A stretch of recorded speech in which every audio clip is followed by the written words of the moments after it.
Good evening, everybody. Welcome to the October 17th, 2013 City Council meeting. The clerk, please call the roll. Councilor Greeny? Here. Councilor Camaro? Here. Councilor Smith? Here. Councilor Ruzicka? Here. Mayor Quill. So please stand for the Pledge of Allegiance. I pledge allegiance to the flag of the United States of America and to the republic for which it stands, one nation, under God, indivisible, with liberty and justice for all. Please stay standing for a moment of silent reflection and prayer.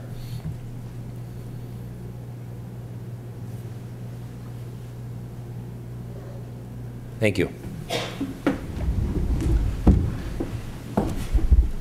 Okay, we'll now enter our public to be heard portion. Clerk, will you please read the rules and regulations?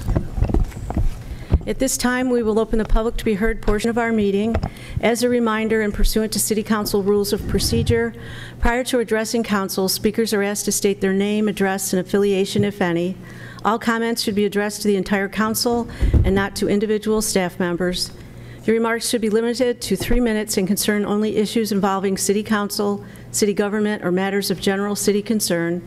Issues involving specific employees of the city should be directed to the city manager outside of this meeting, and all speakers before council should observe commonly accepted rules of courtesy. Personal attacks or abusive language will be ruled out of order. Thank you. Would anyone like to say a few words? Name and address, please. My name is Elizabeth Emma Grosecrans, and I live at 204 Franklin Street. And I understand how important the water main project is on Franklin Street, but I also understand how important communication is. I work in the private sector, and my motto is, you may not like what I'm going to say, but I'm going to tell you what it is anyway. The only information we're getting up there is from the guy that's painting the numbers and the colors in the road. That's completely unacceptable in my book. We've been told by him that the whole westbound lane is going to close on or about November 1st. My question is, for how long? Last night when I got home from work at 9:30, I'm literally out in the street with a flashlight reading, and where my house is, it has my number 204, replace W/S, replace GN, and now today I get home and the markings are all in my driveway, up beyond my sidewalk. I don't know if I'm going to lose part of my sidewalk or not. Now, if the westbound lane is going to be closed, I mean, it's bad enough the college and the middle school. I'm assuming they're making plans, but I have a high school student that the bus runs down the westbound lane in the morning. So this morning I called the school district to ask what they're going to do. They had no information until somebody from the college called them last night. They told me that they heard it's supposed to start October 28th.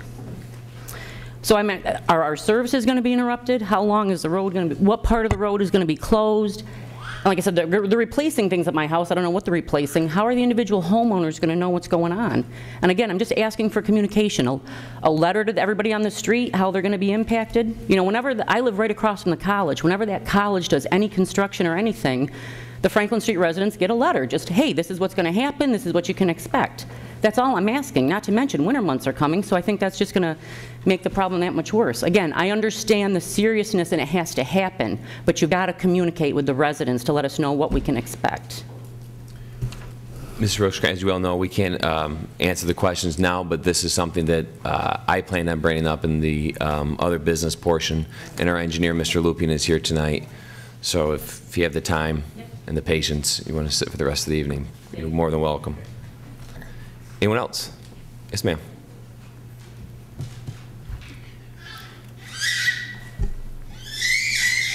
Oh dear, I got her going already. My name is Ann Hamilton, and I live at 35 South Lewis Street in Auburn. And I'd like to take this opportunity to express my gratitude for the City Neighborhood Housing Commission and Norm Davis, who's done an incredible job there. His support and dedication created a very happy neighbor, and amongst many others on my street.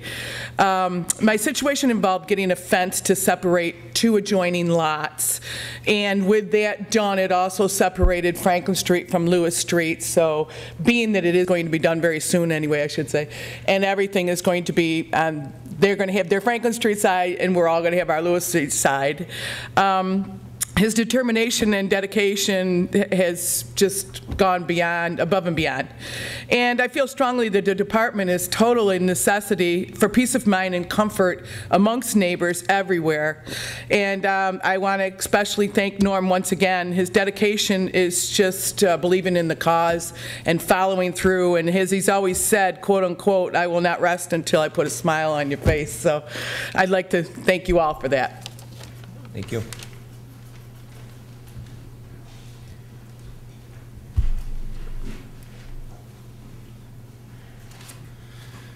Good evening, Council. My name is Justin Huffman. I'm from 127 Genesee Street, the Camardo Law Firm. I'm here to talk about the theater project. I just passed out to all of you our comments regarding the theater project pursuant to the 30-day public comment period as required by SECRA for a condition negative declaration. It's my understanding that there will be an update given tonight as to the progress of the project, but since the 30-day public comment period is not yet ended, I do not know what would have progressed at this time.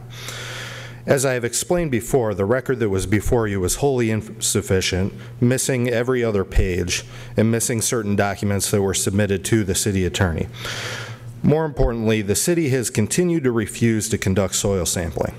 Doing this testing is critical as it identifies the source and extent of the contamination that was detected by the city during soil vapor intrusion testing. I have provided to you case law showing that SECRA determinations have been overturned for failing to look into the source and extent of contamination. Not only is the failure to do so illegal under SECRA, but it's also highly dangerous, as explained in my letter. The city has also refused to do anything about the issues relating to State Street. The city has claimed some sort of exception to the fire code, claiming that the county has no authority to make changes to the configuration of State Street to bring it into compliance. But you, the City Council, are the ones doing this review. You do have the authority to make the necessary changes to bring State Street into compliance. State Street is too narrow to allow for sufficient emergency vehicle access, potentially leading to a dangerous situation.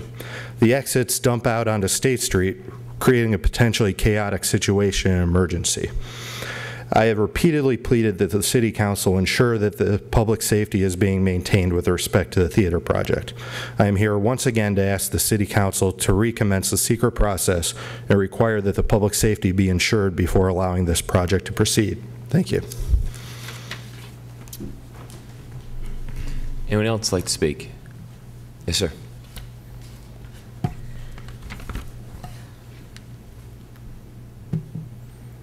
Thank you. My name is Jeff Edwards. I'm chairman of the Board of Trustees, Cayuga Community College. My address, 1986 Route 34, Genoa. I've come tonight to ask you for your support of the theater project, your support of the partnership the college has put together with the Music Theater Festival, your support of our college, and your support of the city. You can do this with a vote of positive support in your upcoming votes in the next few weeks. To show the commitment of the Board of Trustees, if I can hand something out, I have copies of 10 votes that we've taken over the last few years. From the inception of the partnership to the choosing of a site to a resolution of support.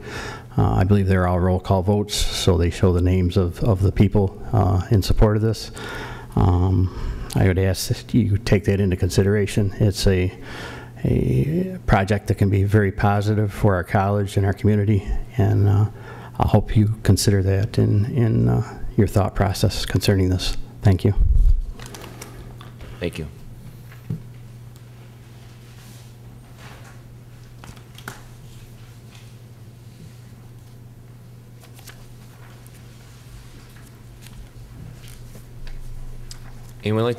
Anyone else like to speak tonight? Okay, we'll close that portion of the meeting.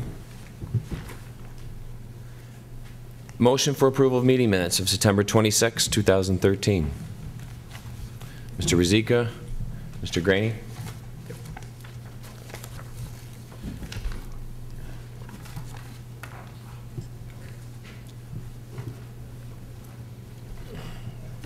Clerk, please call the roll.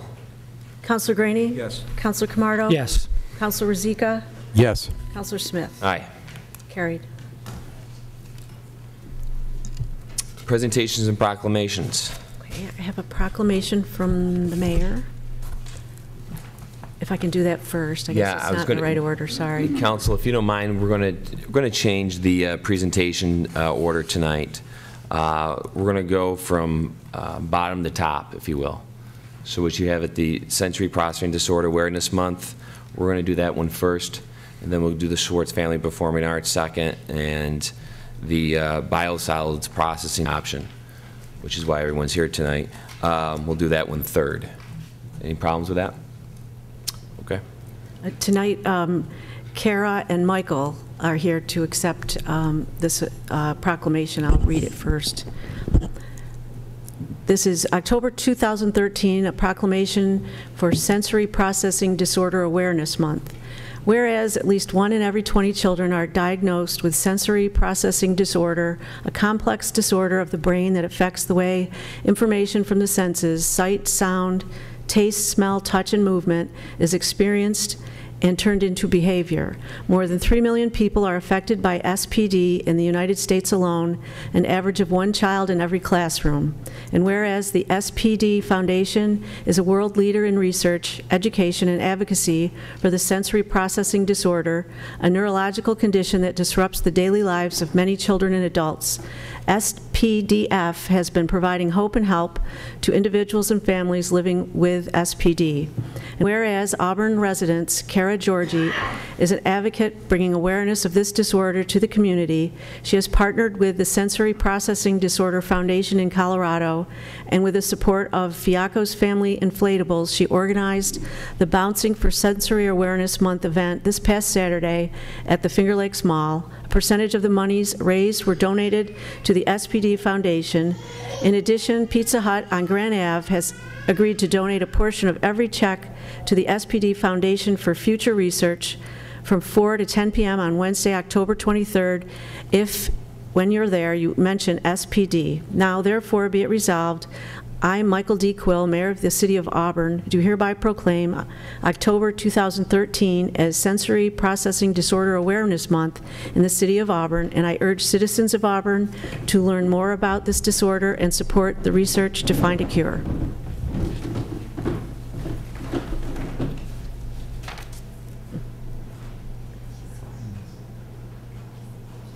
Kara, please feel free to say a few words. All right, thank you. Good evening. I would like to start by thanking Mayor Quill and the City Hall staff for their willingness to help me with making tonight's proclamation for Sensory Awareness Month a reality, and Fiaco's Family Inflatables and Pizza Hut for helping to raise money for further research. Sensory processing disorder, also known as SPD, is a condition that affects 1 in 20 children, according to the Foundation. Basically, these children's nervous systems take in all the information and misinterpret it, which leads to inappropriate or incorrect behavior or motor responses.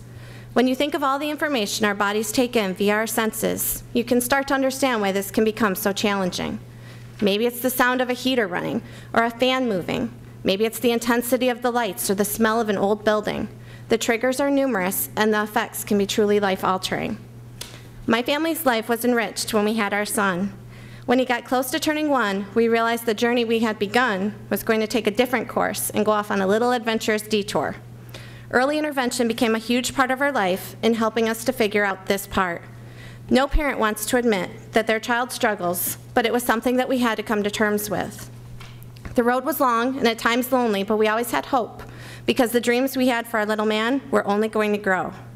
We're now 4 years past that time, and we've learned so much about Mikey and ourselves. The hardest part is his diagnosis is not a common one because SPD still needs more research. Everyone knows it exists, and the extent it impacts children varies.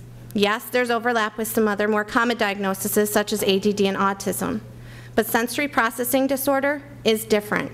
There's criteria to look for and evaluations that can be done. It's its own mystery. That's why I'm here tonight, to give SPD a voice and raise some awareness. We were blessed that our pediatrician really listened and was a part of our team early on. Things you might notice in your child may not fall under those quote-unquote typical pediatric evaluation questions. All I can do is urge you to be open with your doctors and share all the details, because with early intervention and the help of an OT, amazing progress can and does happen. In closing, thank you again for tonight's proclamation and for helping to raise awareness about this important month. Kara, if you don't mind,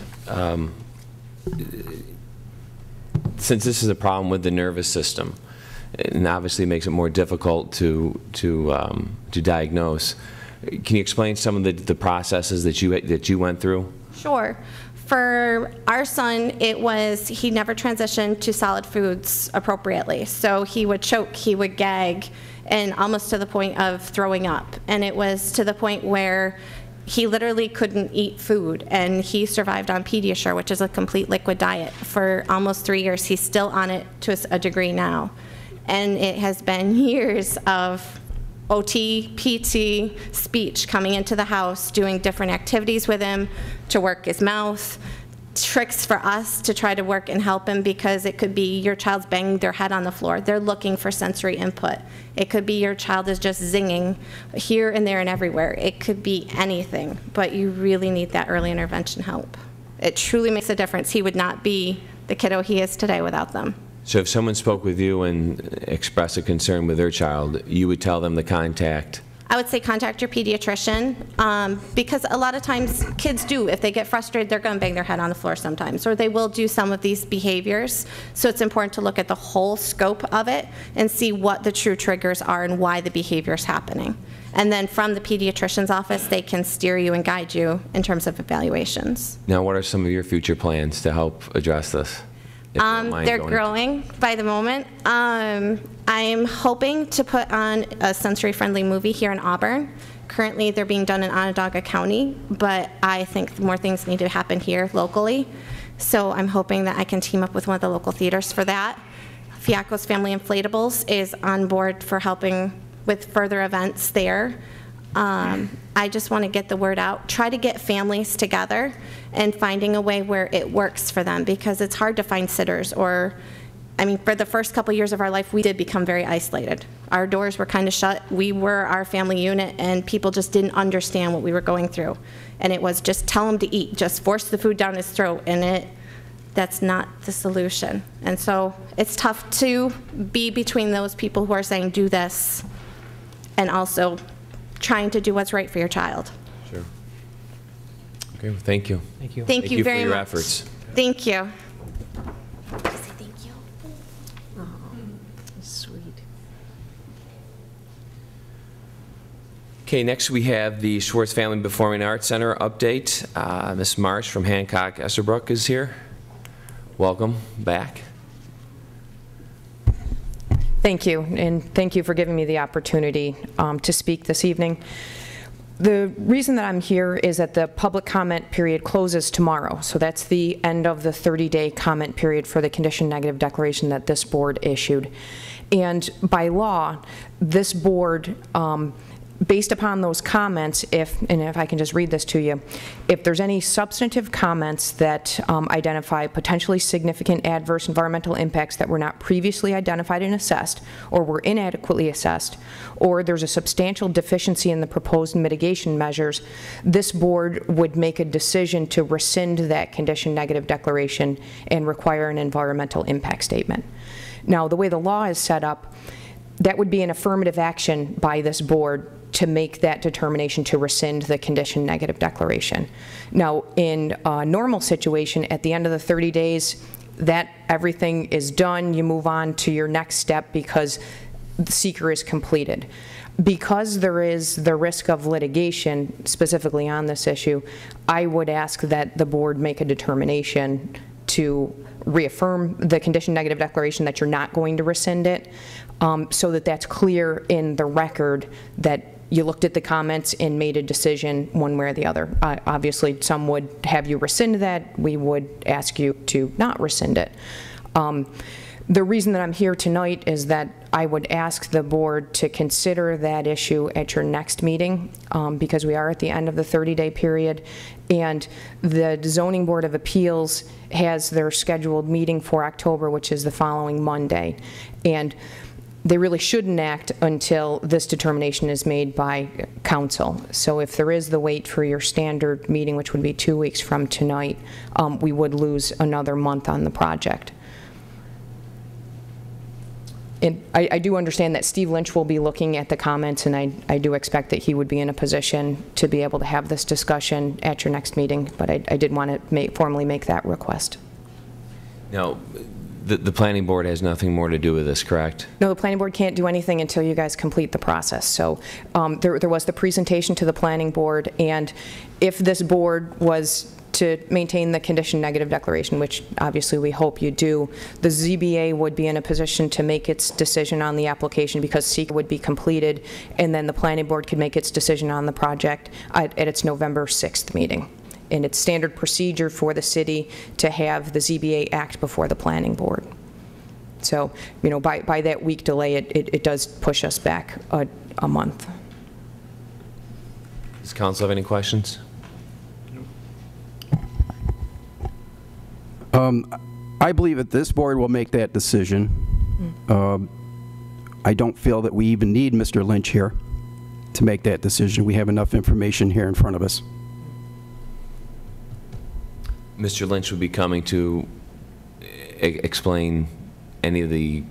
We'll review the comments. I mean, I would expect, since he had assistance in preparing the condition negative declaration, that he would, you know, assist this board in making, you know, reviewing those comments to make that determination. So any problems that any of the councilors may find with the project, he would be here to answer questions? Correct. Okay. Now, would the Mr. Tanner be here as well? I'm sure we could ask him to be here. Might as well, if he was here last time. Sure, absolutely, absolutely. And that's, again, the reason for the request, because if we're, you know, getting this ready for next week, we certainly want to make sure that everything is ready for consideration, obviously. So, Doug, next week we wouldn't be voting on anything, correct? Or we would be? Well, because of the time? Next week's normally a work session where we don't vote, but this, if the council considers this a special case, I must remind you that this may take more than just 1 week in discussion. There's no need to rush this.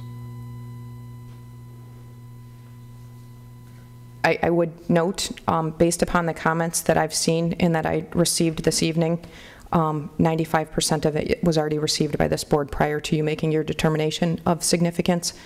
They're all the same letters that are part of the resolution before the board made their decision. So I think when you parse through those comments, the pile may not be as thick as currently presented. So you're saying the concerns that were brought against this project have already been addressed, you said? Yeah, they're already part of the condition negative declaration. If you know, just flip through the exhibits, they all predate your decision. What about the issue that we have where we did not comply with the section 6 of the secret law 617.12B3, where the record wasn't available for public comment? Personally, I don't know if that's accurate or not, but that wouldn't be a basis. I asked for a copy of that record. I'd never received it. We had this fella here came up and asked for a copy of it, was told it wasn't even ready. And I would say that that is a FOIL issue. But it doesn't... It's available for public record for inspection. It wasn't there. No FOIL is necessary for an inspection. The issue with the condition negative declaration, it's very specific as far as the 30 days, and the comments are supposed to be on the mitigation measures. I'm not surprised there's various issues that are being stated again, and certainly will be stated in litigation papers, but I would ask that council, you know, focus on, you know, your obligation to review the comments specific with regard to the mitigation measures. Any other questions? Okay. Thank you for letting me make the request.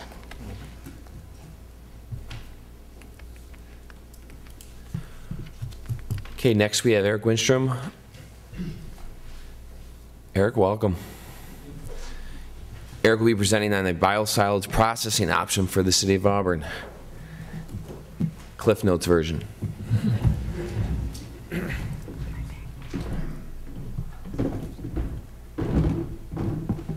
I will try to keep it brief. My name is Eric Wanstrom, and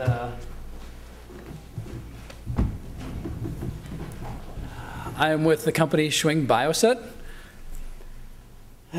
We recently had a pilot unit at the wastewater treatment plant that processed the dewatered biosolids at the plant. These biosolids are currently hauled to a landfill, and the city has charged a per ton tipping fee for these biosolids. The goal of the bioset system is to keep these biosolids out of the landfill. We feel that they are a product that can be beneficially reused as a fertilizer, and we believe that it's best for the environment if we can keep them out of the landfill and use them as a soil amendment, soil fertilizer, essentially. Swing Bioset has actually been in the wastewater treatment industry for well over 20 years. The city of Auburn has had some of our pumping equipment there at the facility for over 15 years, pumping biosolids. Our factory is in Wisconsin. Our spare parts facility, which houses over $2 million worth of spare parts, is also in Wisconsin. We have local service based out of our Connecticut office, which is in Danbury, Connecticut. And all of our parts, or major assemblies, meet made in the USA requirements. Now, the alkaline stabilization process is a method for pasteurizing and stabilizing biosolids so that they meet the US EPA regulations for Class A standards. The Class A standards are the highest standard the US EPA has. The US EPA, when they give a process a Class A standard, this is a safe, pasteurized product free of pathogens. Now, the Bioset process uses quicklime, which is calcium oxide, and this calcium oxide is blended with the biosolids, and it raises the pH of the biosolids to 12, and it also raises the temperature of the biosolids. That increase in temperature actually cooks the material and cooks the pathogens in the biosolids, creating a stable end product that can be used as a fertilizer. We have installations from anywhere from a half MGD plant all the way up to a 60 million gallon a day plant. The nearest facilities are near Plattsburgh, New York, Stewartstown, Pennsylvania, and Ohio. The system with the equipment, and this is very similar as the pilot unit that we had out there, it consists of lime storage for storing the lime, which generates our heat. It entails a mixer, a pump, a reactor vessel that holds the end product for a minimum of 40 minutes, and then a scrubbing unit. So the capital expenditure and the capital equipment is pretty minimal. And one of the other benefits is that the city of Auburn already has some of this equipment. The mixer, the power unit, and the pump is already on site. So real quickly, lime storage. At the pilot unit that we had at our demonstration, it's a small storage. Because it is a mobile demo, it only has 1 ton of storage. A typical installation would have a large storage silo that would be enough for several days of storage. Now, the next thing would be a small feeder for sulfamic acid. This acid is also used for the product. It's typically 1 to 2 pounds per ton. It reacts with the lime that is blended into the material, and what it helps to do is to drive off ammonia out of the biosolids. Now, the lime and the acid are blended in the mixer hopper. We get a good uniform product. We then use a pump to push it through our reactor. Now, one of the benefits of this system is that it's completely enclosed. So that ammonia that we're driving off is trapped within that vessel. Now, we have gone out to the US EPA, and we have done over 5 years of testing, and we have demonstrated that this ammonia helps kill the pathogens before the temperature.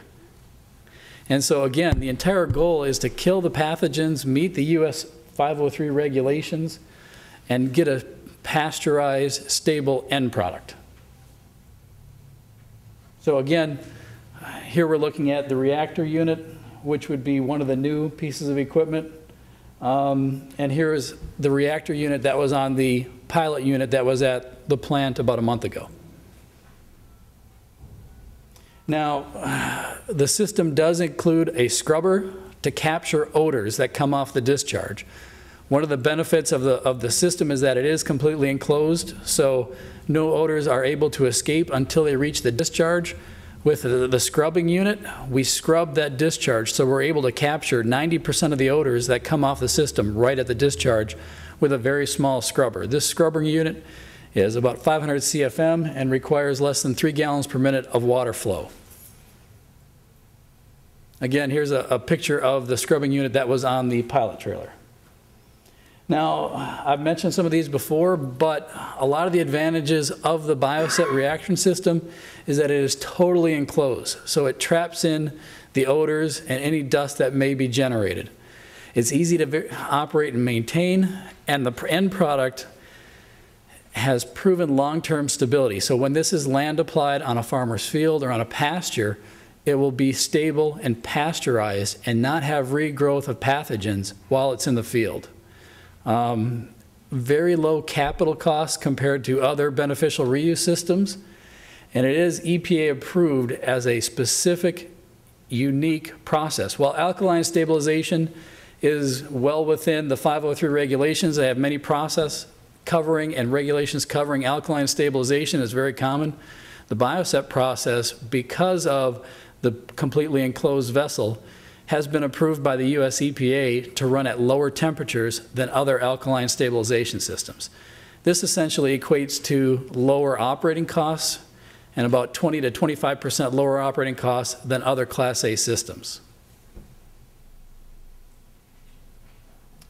Again, I mentioned this before, but the equipment that you're seeing here, the pump and the twin screw mixer, the City of Auburn already has on site.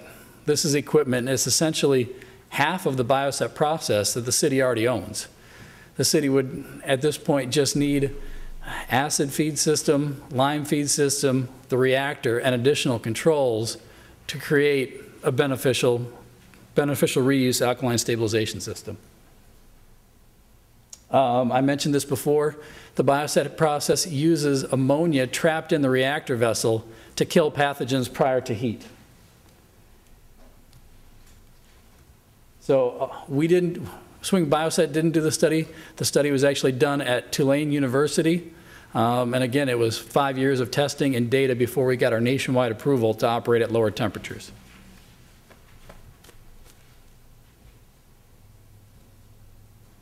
The end product is a fertilizer and soil amendment replacement. It has nutrient value, NP and K, is typically 4.5.5.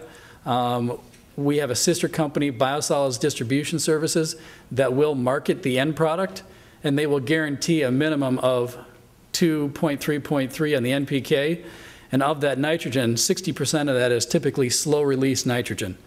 The farmers will either wet spread it or dry spread it. Wet spreading is a typical manure spreader. They'll go through the fields and spread spring and fall for their nutrient content. Dry spreading requires some windrowing of the biosolids and then screening. Then the farmers can use dry spreading, and it's commonly used on golf courses, parks, or wherever nutrient is needed. Here's a picture of the material. These are actually biosolids being screened.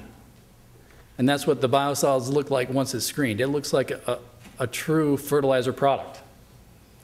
With the dry product and through the winter, typical storage buildings, because there are very few odors coming off once the product has been stabilized, a simple pole barn with a roof on it to keep the moisture off the end product is required. And again, here is the fertilizer certificate.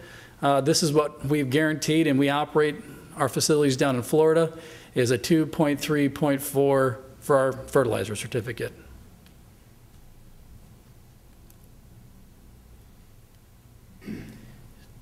Again, uses are agricultural lime replacement, fertilizer replacement, and it's been used for mine reclamation and landfill daily cover.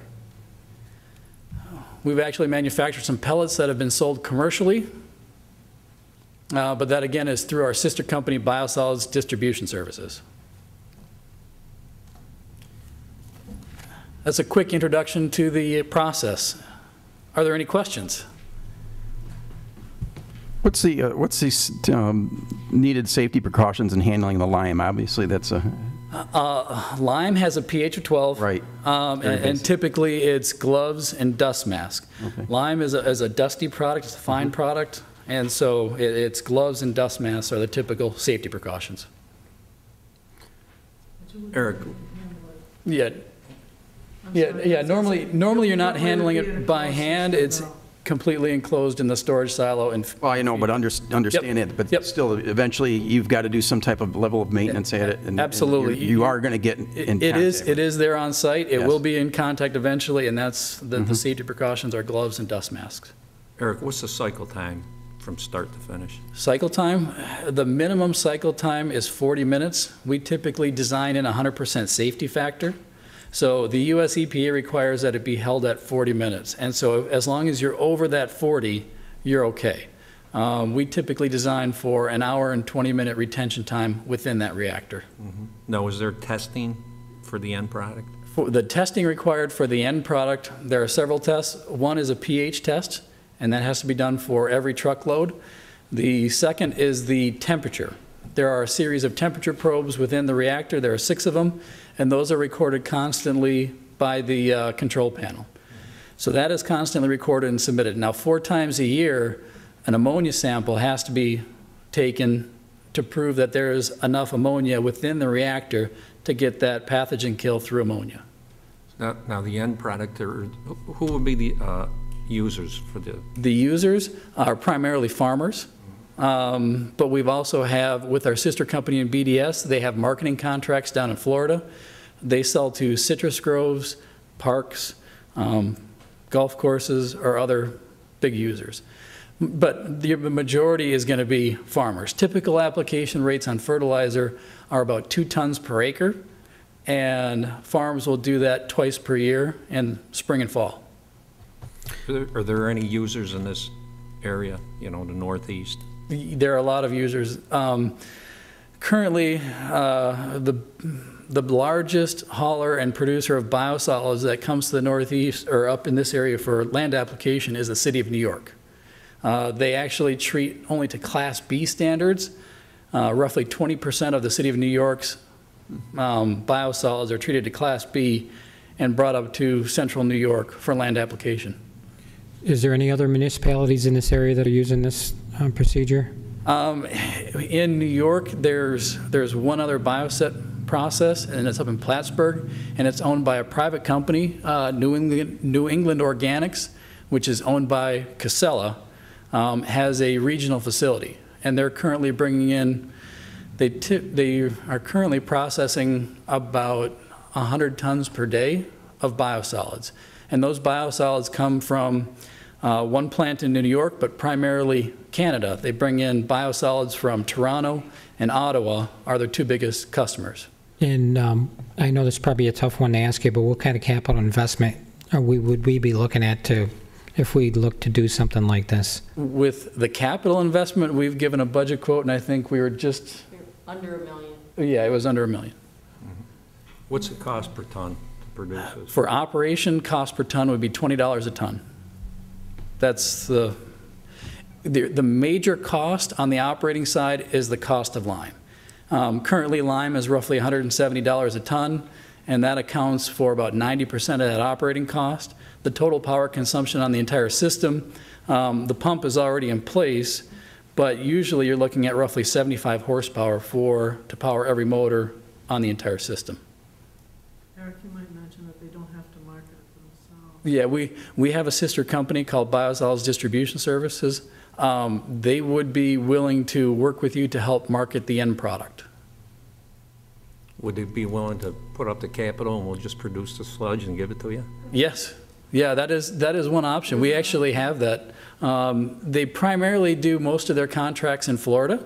They have regional facilities, and they have, like you said, outlaid all the capital, outlaid all the marketing, and just it's been a per ton fee with the municipality.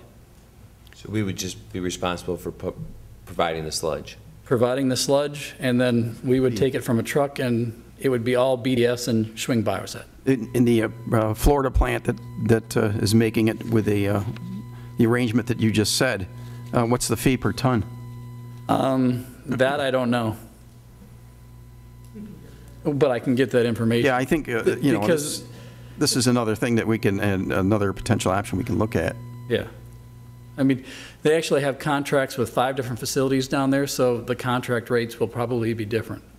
Now, with any biosolids program, as we witnessed ourselves, there is some hesitance and reluctance that needs to be overcome with local farmers and local users of the end product.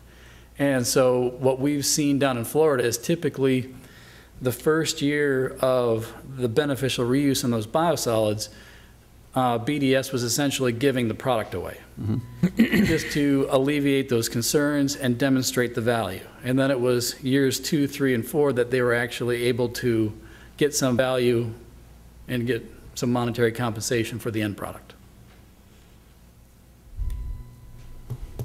So if the option was to go ahead and we would provide the sludge and pay the fee, and your company as a private entity would be handling all the marketing and distribution from that point on? Yes. Yeah, there would be several options for that. We could look at, because one of the first things that we would need would be a land site. Okay. We could either, the possibility is to put the bioset system at the wastewater treatment plant in Auburn, and then we would have operators there, or it could be an off-site facility, because there aren't the only water emissions from the process are from the scrubber, and that's roughly 3 gallons per minute. And so to have that kind of water flow, that would be the only emission from the off-site facility. So how much land would you need for that off-site facility? The off-site facility, we'd be looking at roughly anywhere from 3 acres to 10 acres, depending on what biosolids distribution services would like to do with other communities in the area. If we come in and work with Auburn, we will certainly go around to the other communities and talk to them about processing their biosolids as well. How do you mitigate odors and things like that when you're doing a large project like this?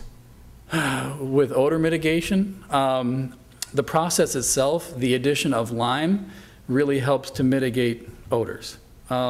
Alkaline stabilization has been around for a long, long time. I understand what the process, but I'm talking about when you start to bring stuff in, we transport the product in. When we're bringing stuff in, we look at keeping it covered. We look at when we select our land site, proximity to residential areas and people. That's how we select our land site. We want to keep it as far away as we can, because while we can contain the odors within the process while we're working it, we will still have material that has been processed and sitting on the land site.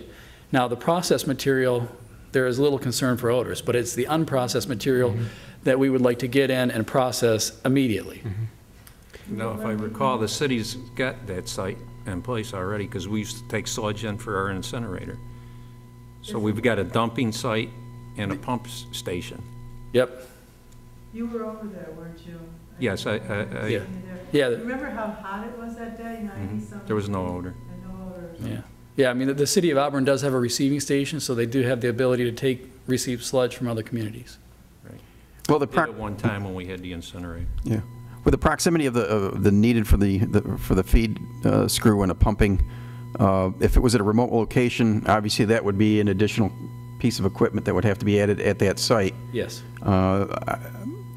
Obviously, it makes more sense that if we can accommodate it nearer to the site where you could take advantage of the equipment that's already in place, that would obviously lower the build costs. Correct. And then because of it be a shared piece of equipment, that could also be put into part of the mix as far as the charge for the sludge disposal, I would take. Yes.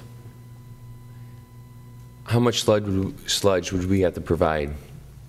We would, that's one thing that always comes up, and we would, in any contract or agreement, there would be a minimum level of sludge, whether it's 30 tons per day or 20 tons per day. That would have to be agreed upon, because that tonnage is required for not only the marketing of the end product, but also the amortization of the capital costs. Vicki, how much do we provide?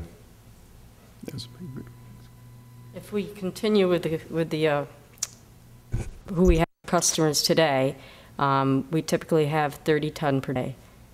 But I don't think we'd do it per day. You'd want to do it per month, because some days you might have. Yep. So many days, because if there's a day we can't provide it, then we'd be out in trouble. Yeah, there's going to be too much fluctuation on a day-to-day basis. It would be on a month-to-month. So Vicki, that's it'd be completely contingent upon having consistent customers that provide that. If you recall, we're also bringing in the milk processing plant. I expect our solids to go up quite a bit. So we'll be even more. If this came in, we'd have more to process. So there could be a minimum level or a minimum amount, but would there necessarily be a limit or a cap on the high end now? There would be. Because of the process, obviously. Because of the process, you would be limited to a top end. But if you do start to exceed that, say on an 8-hour operation day or a 12-hour operation day, there are things that we could do, run longer, run on the weekends, that would help process that material in high flow. How automated is this? I mean, is this something that could be run by, one or two people monitoring the process, intervening if necessary, but otherwise it would be somewhat of an automated process? It's a fully automated process. The temperature probes within the reactor control the lime feed as well as the acid feed. So when the system is running properly, it should be a single operator monitoring the system. But yes, if there is an upset condition, then you will need to have one or two operators to correct it. So this is something that appears to me that it could run, pretty much around the clock on a shift basis. Yes, yeah, it does not run 24/7, but it can run on 8-hour shifts. Startup and shutdown. Shutdown procedure takes roughly 15 to 20 minutes to shut the system down, and then startup procedure is roughly a 10-minute procedure in the morning if you want to run an 8-hour shift. So there's really no detriment by doing an on and off cycle other than the I'm going to call it the online time in the. No. So if we just provided the sludge, who would be responsible for the maintenance of the facility? If Auburn just provided the sludge, then it would be BDS that would be responsible for the equipment, the maintenance, and the operation of the system. And that contract would be, so basically the contract with the city would be us providing you with a certain amount of sludge? It would be provide X number of tons per month, and this would be the rate. But also, again, if you're sharing equipment, if the city is providing some of the equipment on a share basis, I'm sure that there will need to be some agreement on who maintains that piece of equipment. Yes. So obviously, like I said, that would be part of the process of a negotiation. Yep. Any other question? I just got a question for Vicki. Would you say we produce about 30 tons of sludge a day? Yes. And how much are we putting on the landfill for cover? Were we allowed to? It's actually not for cover, but well, whatever. We're landfilling it, but we're allowed 70 tons per week right now. And is that supposed to? Are we supposed to get permission to do more? Yes, we'll have to ask for permission if we want more. And what kind of capacity, or what kind of limits do you think they'll allow? How much more? It would be dependent on how much waste we're bringing in the landfill. Typically, for every ton of the sludge, you'd want 10 tons of garbage. Garbage, yes. And we've run into a problem with that right now, haven't we? Yeah. Well, I don't think there's any problem at all right now. Actually, if you went out and watched our truck dump, it just looks like a little puddle out there. It's, But there's a ratio, garbage. Yeah, you would want 10 tons of garbage per ton. So how helpful is our sludge in producing methane? It's better than construction debris, and I think it might be better than anything's better than construction debris. Better than household garbage too, because there's typically plastic cans in there. But we have seen a slight little up in our methane. That could also be from the horizontal lines that we recently installed. But we have now been doing the sludge, I think, for a year now, so maybe we are getting something. Vicki, we're near the end of the head-end analysis. Is this the addition of this and plus any additional intake, let's say from the processing, milk processing plant and everything, is that going to perturb this analysis at all? No, I don't think, no, this is sludge, so no. No, I mean, well, there's a certain amount of wastewater from it. There would be, but I don't think But that shouldn't perturb the process, the head end analysis. If we're bringing in other people's, we'd have to let them look at what that is. Because if it's a higher industrialized city than we are, then that could come into What about the byproducts from the milk treatment plant? You don't expect that to no, that stuff is and that's very near completion now? The head plant? end analysis? The headworks analysis, all the sampling we had to do is done. We have a meeting next week with the company that's going to do the report. Okay. I don't think it should take them long. They have we'll have all the data for them. They just have to look at it all and put it in a report form. And then, of course, it goes to the regulators. That's the time-consuming. Okay. So at that point in time, what would be the delay before we can make a decision on what we can take in? That would be up to the regulators. Okay. Yeah, and one additional point you brought up was a good one. As far as in bringing in outside sludge, on the biological side, the process can handle just about any biological sludge cake, whether it's anaerobically digested, primary, untreated. What about the heavy metals and other But it's the heavy metals that the process doesn't do anything. And so while Auburn sludge is very clean and low metals concentrations, it would be other cities that might have higher metals concentration that you'd have to look at. So before you would take anybody else's sludge, look at their metals content and make sure that they're low and well within levels. Oh, before you take anybody. That's right. Exactly. Well, I think, to me, it definitely puts something else on the table, another option of disposing of the sludge. Sure. Well, if you can get some cost analysis to Doug, and he can provide it to the rest of us, we'd like to look at that. Yeah, absolutely. We've just wrapped up our pilot report, and we can certainly pull together some proposals. Do we want to see proposals for one, us owning the facility, or two, or just want to see a proposal with us providing the sludge? I would just provide the sludge. I think you got to look at both myself. Yeah. We might as well do both. We've already done both shouldn't be a big budgetary issue. proposal with the equipment sale, and we can pull together an operation and fully. So the staffing level at this, you're going to say during the normal operation of this, you gave me an indication it would be typically no more than 2 individuals. Yes. Any other questions? Thank you. Thank you. Thank you both for coming. Thanks, Council, for your time.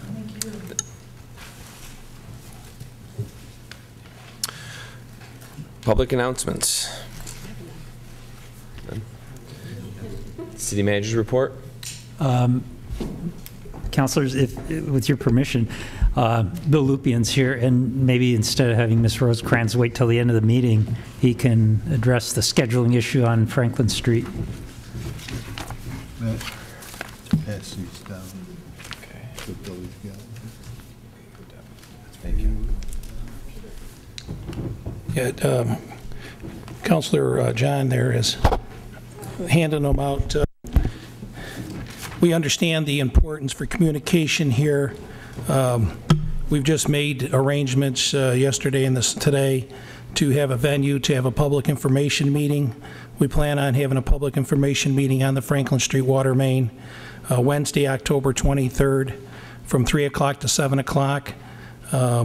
The Auburn Enlarged School District was very generous in letting us use their library room, which is on the second floor of the Auburn Junior High, or what do you call it, the old East High School or East Middle School. It's now the Junior High School. We'll have a meeting there. We'll have our engineers. We'll have all the easels. We'll have it all set up. We'll have people there to answer any questions. What do you call it? We've been setting up, the contractor was having problems getting the valves. He didn't want to start the job until he knew when the valves were going to be delivered. We had a meeting earlier this week. He got a little bit more definite commitment from the supplier. They're going to be here on the 11th, so he's going to start laying the big pipe on the 4th, November 4th. He's going to be doing a little preparatory work starting out Monday, October 21st. You know, they're going to have to probably saw cut the trenches, and they might do some spot repairs, put up the work zone and all that. The project's going to be built like basically in 2 phases, the part from Prospect to Seward, phase 1, and then from Seward up to Lewis, phase 2. At all times, we plan on always having to allow eastbound traffic going towards Skaneateles Marcellus through the job site, even during the work zone. The areas that aren't in the work zone will have 2-way traffic as always. And as in any construction project, I mean, there's going to take a little bit longer to get through there. And we were very conscious of the residents, and we have 2 schools there. It's just taken, the director gave us his schedule. I had to get a venue. I wanted to write the letter, and in the letter I wanted to make sure when we were going to have the meeting and where we were going to have the meeting. I just locked that in, so starting tomorrow morning, we're planning on starting to put these on people's doorknobs. We probably should have it all fully out by Monday. To everybody. I haven't even had a chance yet to show the city manager or the other department heads where this was going to be. We just worked on that this afternoon, started printing up the letters, making up the maps. I've only got half the maps made up so far. We've been working on that tomorrow morning, and we'll get the word out. We'll give the information to Debbie. We'll get it on the city's website. The Franklin Street water main progress will be on the website as always, just like York Street. It'll be on there all the time. The school system's been very good. If there's any deviation from the plans, usually the teachers give it to the students who let the parents know of any changes. I'm going to have special meetings. And we got one already with the school district on Monday at 1 o'clock. I'm going out there. I got to make arrangements yet with a college, and I want to have another open meeting besides this one for the major ones like the buses, anybody, say Vitale, local contractor, and all the rest. Some of the bigger people that have a lot more traffic that generate through this area. I haven't set that up yet, but we'll have that all set up by next week. Bill, you might want to suggest using a different room than the library at East. See if they'll let you use the auditorium. Well, the auditorium is under repairs. Okay. And then they were talking about the cafeteria, but because we're going to start the meeting 3 to 7, a lot of the senior citizens like to get out earlier. So we start usually meetings at 3 of these public information. 3 to 7's been working very well for us. But we wanted to stay out later than 5 for the people that are working, so they got time to get back home and get out to the meeting. So the 3 to 7 works as a good time period, and the school system said we could use their library. When they told me it was on the 2nd floor, I said, ooh. And they said, don't worry, we have an elevator available. So that should not be a problem. Now, Bill, do we have, the water line is planning to put that in this fall, correct? We're going to stay on it until the contractor, even though, again, on any contract we have a start and stop date, they know that I'm very concerned with the condition of this water main, that this water main has had several small breaks. If we had a large break, we're in serious problem. This is our major line, and it's the only one that feeds the reservoir. We lose this line, we lose the reservoir, we lose all the pressure on the east end of the city. We jeopardize not only Auburn, but the surrounding communities that use our water. This is probably one of the most, other than the water intake probably coming into the water filtration plant, this is probably the most important line we've got. And the Rizzo Construction is the contractor, and they have indicated to me that they're going to stay on this job and keep on this job until all the main line pipes in. Well, now, Bill, will Franklin Street be paved? That will be paved next year. What we will do as we go along this year is, as far as the plants are open, we will be milling the street. We've had some millings that we're staving from the road program. We'll use a combination of millings. We'll pave it while the plant's still open, and otherwise we'll put some temporary pavement out and we'll just keep it, and then the contractor will have to maintain it. Next year, we'll mill whatever else from curb to curb, and we'll pave it from the entire length. So the city's... I'm sorry, I'm not supposed to answer questions, but I'm going to anyway. So my driveway's going to be ripped up. What do you... If we will fix anything that we disturb. So and if we... there'll be something? Oh, yes, always. So the, Oh, I mean, it'll either be crush or run or millings or whatever, but yes, Mr. Rosecrans and other people in that neighborhood, yes. are you going to encroach on that property? And if they do, is it going to be any cost to the home? No, it's all part of the project cost. Cost to me, it will not be any cost to me, or we'll be having a different meeting. all right, hold on. How far, I know that she had a question, and I know the water line does go up towards the sidewalk in certain sections. In certain sections, it's up near the sidewalk, and So you will be going into the sidewalk as she asked in earlier. certain sections, yes. And I think And we'll repair everything that we disturb. And I think the major request from all the homeowners is there's proper access after the hole's been filled or the pipe's been... Sure. And somebody is there to make sure that that's going to happen. And that's what's in the letter. We have the resident engineer, Paul Tenety. Just let me finish my statement. Yeah, because people want to make sure that they have proper access. They have children going to school there. There's walkways and there's driveways, and we want to make sure that all those considerations are given because of this is a large project there. Well, I said Also, the school district this morning, and again, I know that there's 2 schools there, but there's also this high school bus, and I have a 15-year-old that gets that bus that travels westbound on the corner of North Herman and Franklin. So I don't know where any of the bus stops are going to end up. well, and another thing I was going to say, you talked about Vitale earlier. Are you looking to do Prospect Street as an alternate route to? That is one of the detours. It goes from Prospect out to Grand Ave. Great.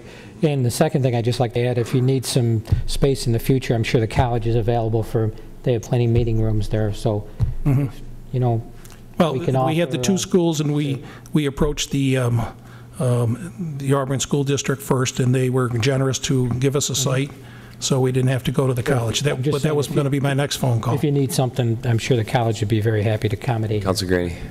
Now, Bill, can you maybe get with the high school or the grade school up there and the college, maybe they could reroute the buses up Prospect Street? Well, that's why we're having a special meeting, and I will have a meeting with both of those. They are the most major players we have on the whole street. And then also we got to worry about Central. Central has their bus going back and forth. So I mean, that's why it's always been we'll always maintain at least one-way traffic through this, even in the work zone, just so people can go and drop their kids off or pick up their children. And at the same time, when we have a detour, we've got it all laid out with all the signage and all the rest. Now, Bill, we're going to have to plow the snow on patch or stone.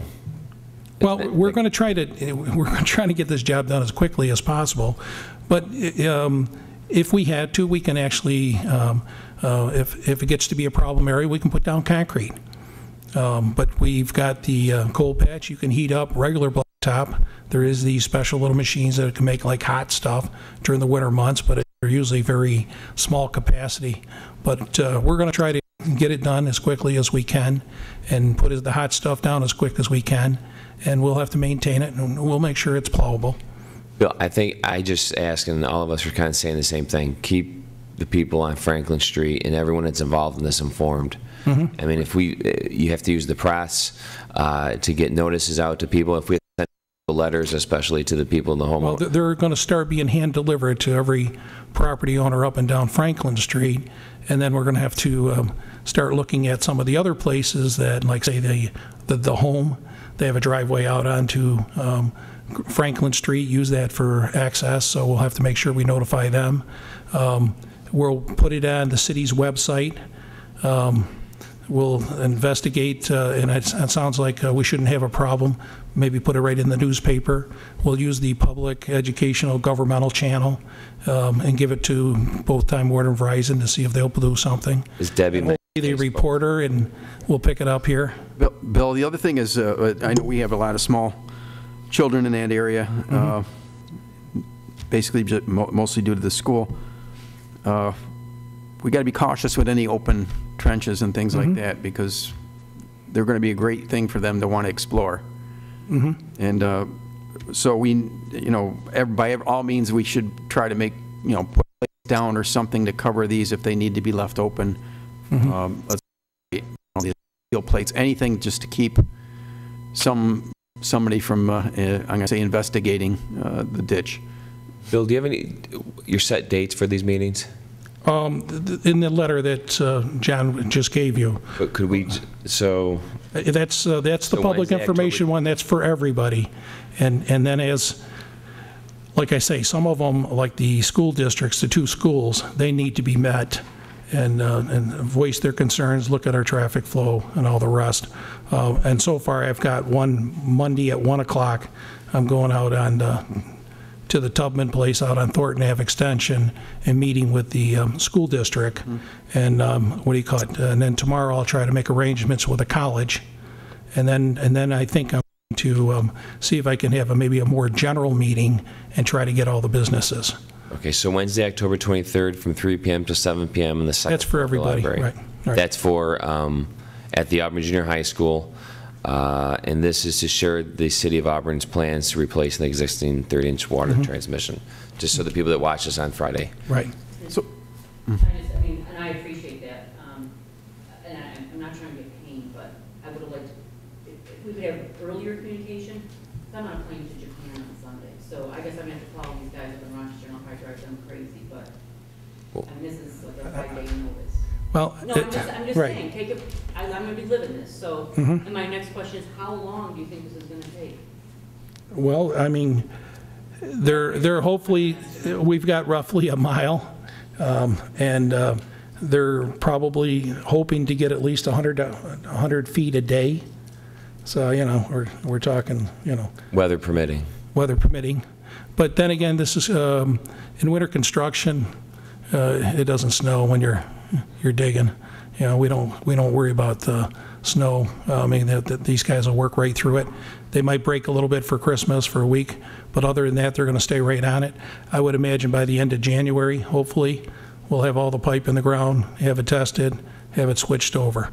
We only have, the nice thing about this transmission line, we only actually have one customer that is hooked to the 30-inch line. Everybody else is hooked off of other mains that go off of this, and that is actually the junior high.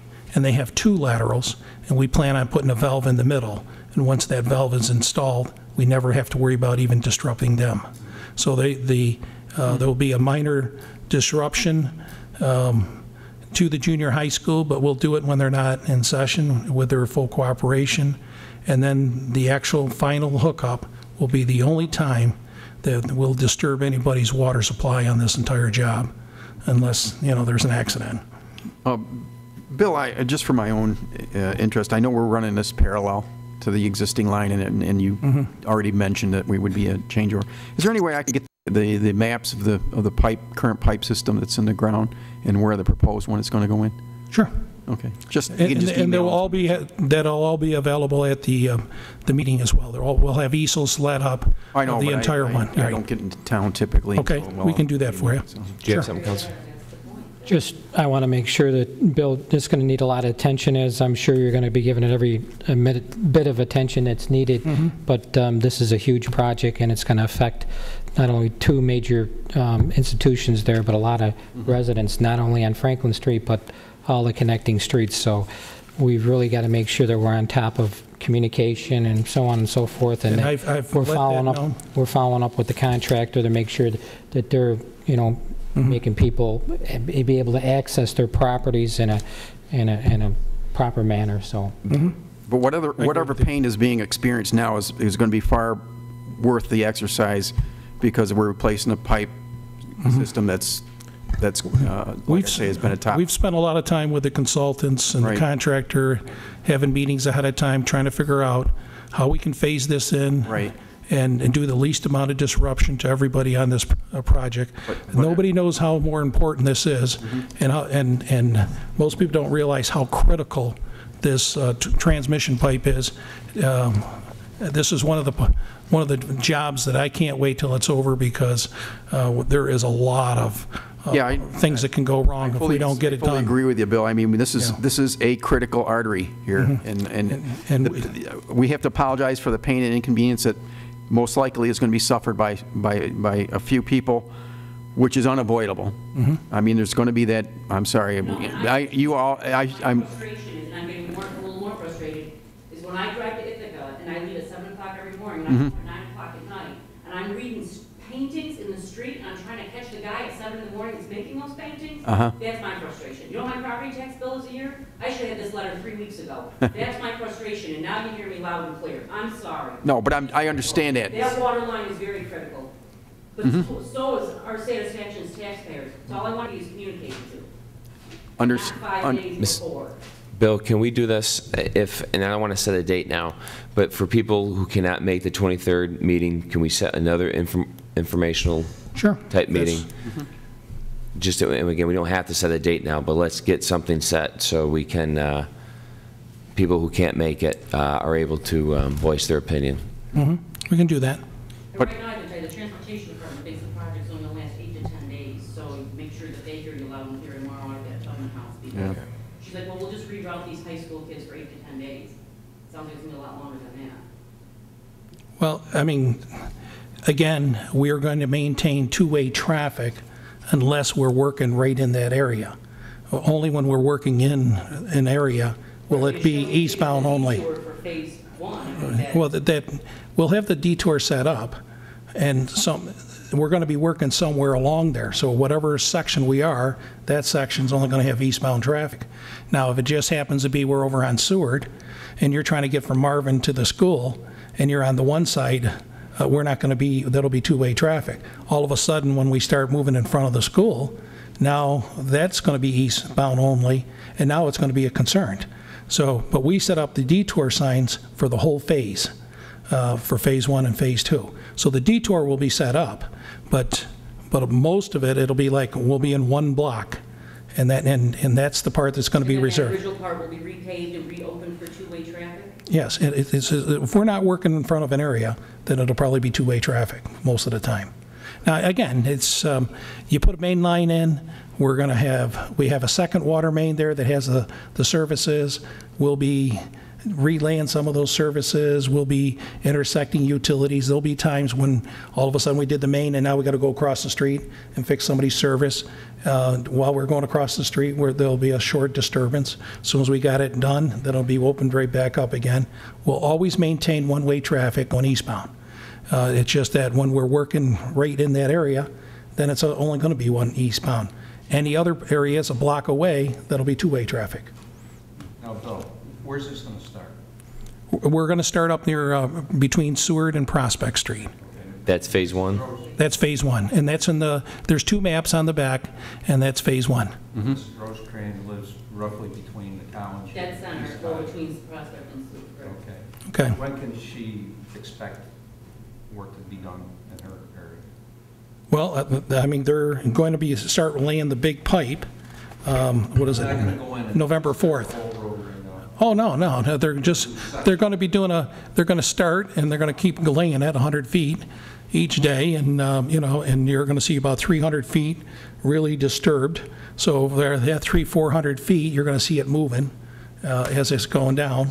And like I say, we're probably going to jump in there, and we've got to do that valve in between the junior high school. They got 2 laterals, and we're going to put a valve in the middle on the main. And then once that valve's in, then we never have to worry about disrupting the water service to anybody. Right now, they're the only ones that we could disturb, and we'll make sure that we don't disturb them for more than a couple hours. So when it says replace, like my street, my house number, and then it says replace W/S, what does that mean? Water service.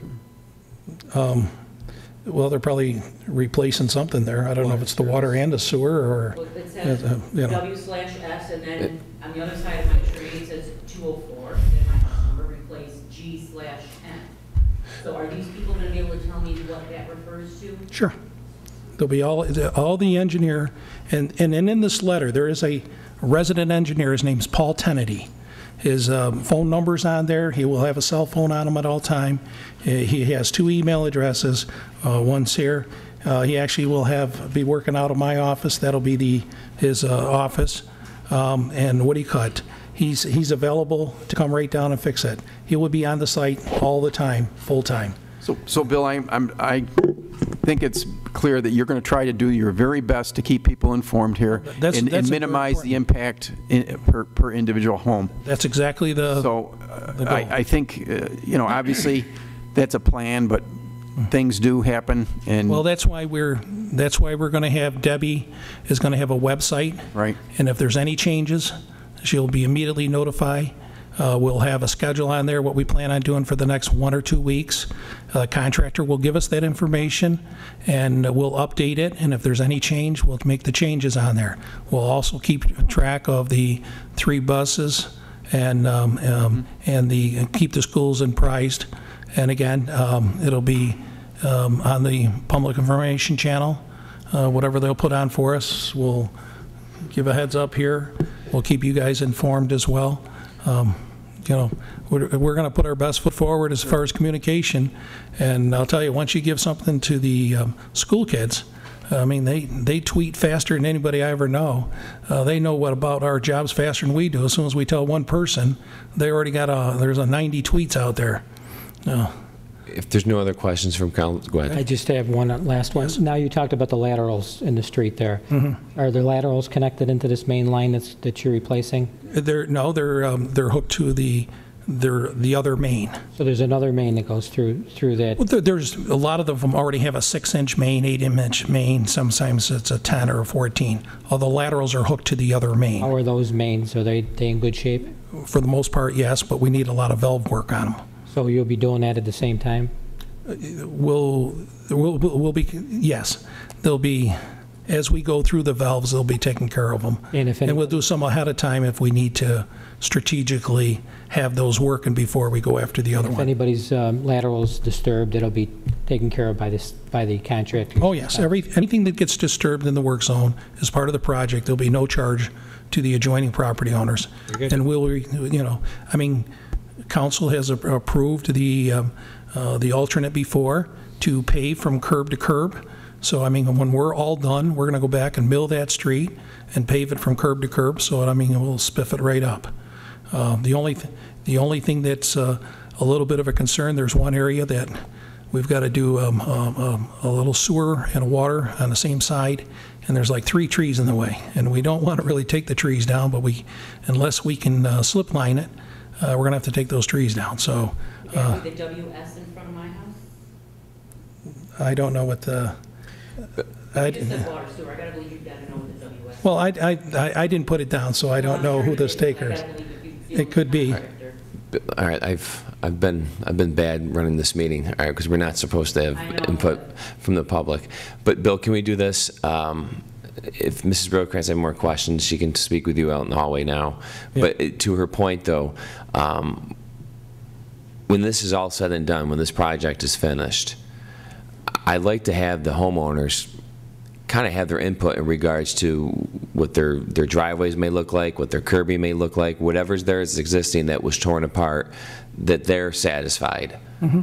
And some type of mechanism or some type of process where they check off, okay, as of everything that they had disturbed is up to their requirements. It's most of all our contracts. Our resident has already been out there and has taken pictures and film of what everything looks like before we start. And we'll make sure that if there's anything that's been disturbed, we'll repair it. If we change the grade of the road, and now we have to adjust the driveways to make it blend in, we will blend in whatever portion of the driveway we need to. Sometimes we can do it in 2 feet, sometimes we will go all the way up to the sidewalk, but we'll make sure that that's taken care of. If we've actually dug the driveway, then we'll restore all of it, and we'll make sure that happens. Like I say, we've got a full-time resident. His name will be given to everybody on the job. It'll be out there in the public everywhere. They can see it. They can always go on the website. And if they got any kind of question, they just call Paul Tennedy.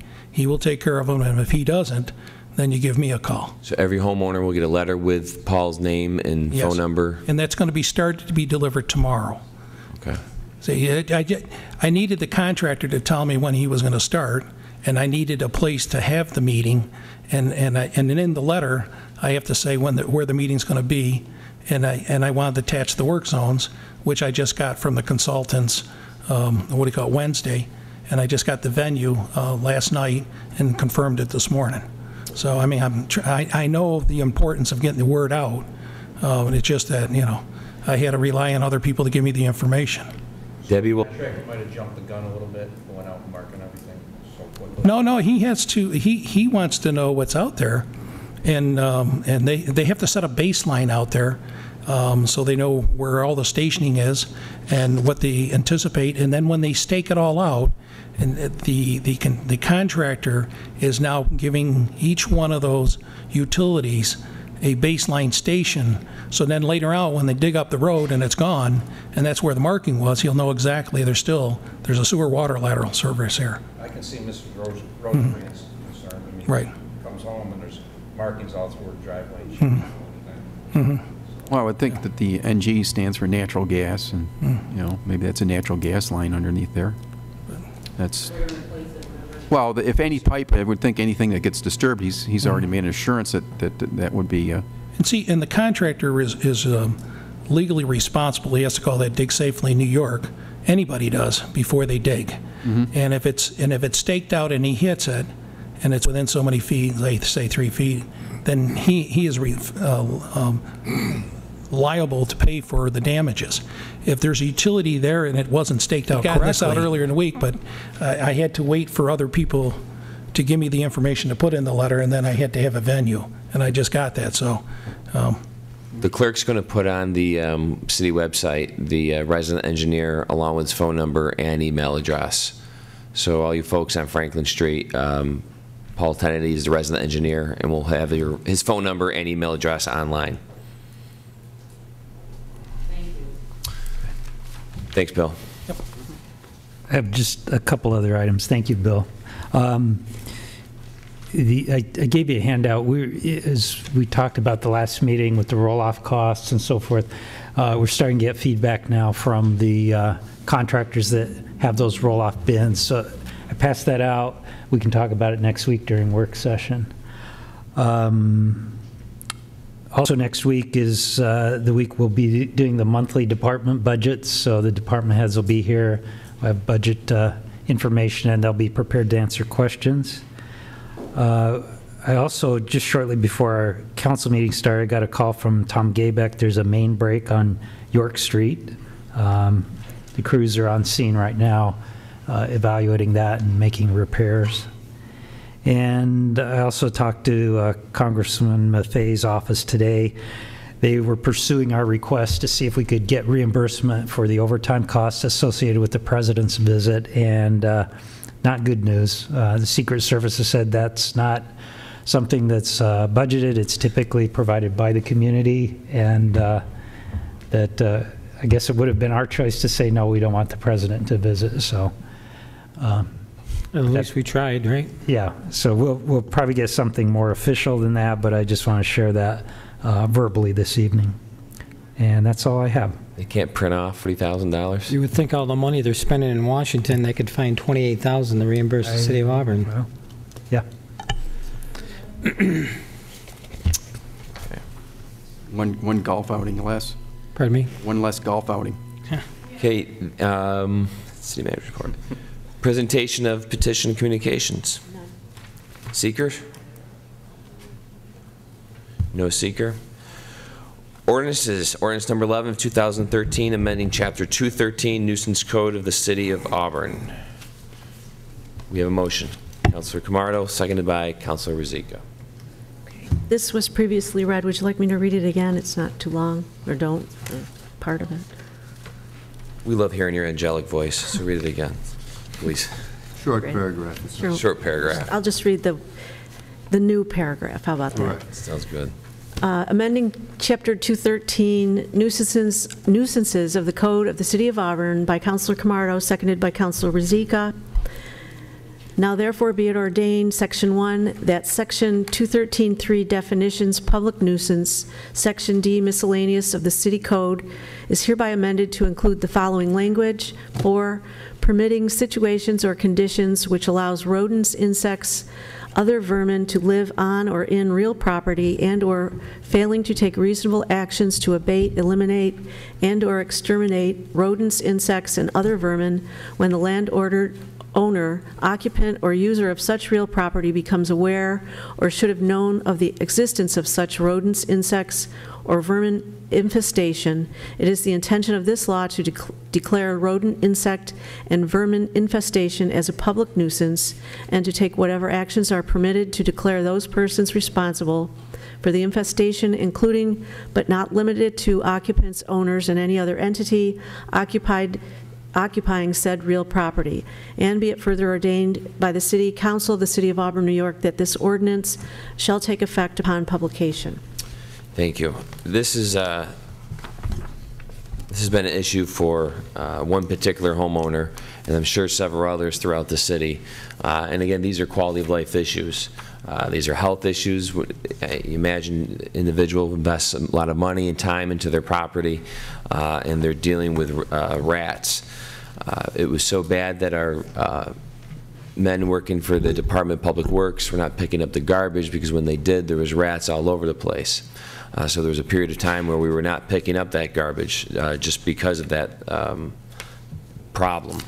And one of the reasons we added teeth to the nuisance code a few years ago, because it affects quality of life issues. And this is just one more piece to our toolbox where we can address these public nuisances. And public nuisances aren't just people. In this case, they are rodents. So I'm encouraged to see that the city now has more ability in dealing with these issues. So you don't want to add human pests to that? We'd eliminate too many of the population. No, are you kidding me? That would, we'd really be busy. I just have Yes, one sir. comment. John, I know with a lot of our codes, the codes department has to issue a violation, it has to go in front of the court. In this instance here, the city can go ahead and hire an exterminator to exterminate the property and bill the property owner, so Yeah. it doesn't have to go through the court system. What we have is the nuisance commission, which is the manager, police chief, and fire chief, and we'll deal with this administratively. We don't have to go through a judicial process. Good. I just want to make sure people are aware of that John, process. if they ignore, let's say, ignore the billing, what's the next recourse then? We're going to have to make provisions that in enforcement of those fines. We're working on that whole process Right. now. We got dog fines, we've got parking tickets, but the most effective measure is, of course, adding it to your real estate taxes. However, there might be some circumstances where the person who is in violation is not the property owner. So we've got to find enough avenues to go after those who do cause the problems. Wouldn't it be the responsibility of the property owner, though? It usually is, yes, but I can envision maybe some circumstances where it might not be, but In those instances, they could come to this board or whoever and Sure. make their claim that, Absolutely. that there was other circumstances that were involved. we're going to deal with the enforcement. That's important. Any other comments? Please call the roll. Councilor Graney? Yes. Councilor Camardo? Yes.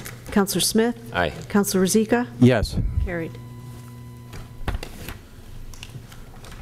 Resolutions. Change order resolution number 118 of 2013, authorizing change order number 2 for the York Street construction project. Do we have a sponsor? Councilor Camardo, Councilor Rozika seconds. Change order resolution number 118 of 2013 by Councilor Camardo, seconded by Councilor Rozika.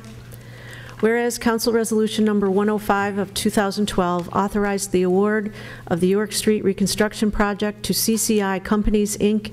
in the amount of $5,913,898.75. And whereas the project has progressed as originally awarded, and it is now necessary to continue paving from the project limits to North Street and to further perform construction services for additional sanitary sewer repairs and main replacement and the associated pumping costs. And whereas change order number 2 in the amount of $114,697 will allow the paving be extended and additional sanitary sewer repairs and main replacement and the associated pumping costs be completed.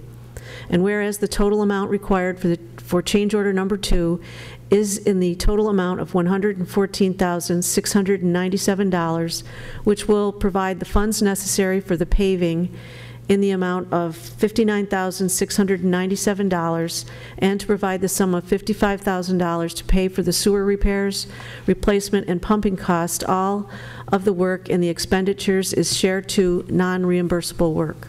Now therefore be it resolved that the Auburn City Council does hereby approve change order number 2, authorizing the payment of $114,697 to be paid to CCI Companies for paving services, extending the York Street reconstruction project paving to the North Street line, and authorizes the additional payment of $55,000 to CCI Companies, Inc. for work required for additional sanitary sewer repairs, main replacement, and the associated pumping cost.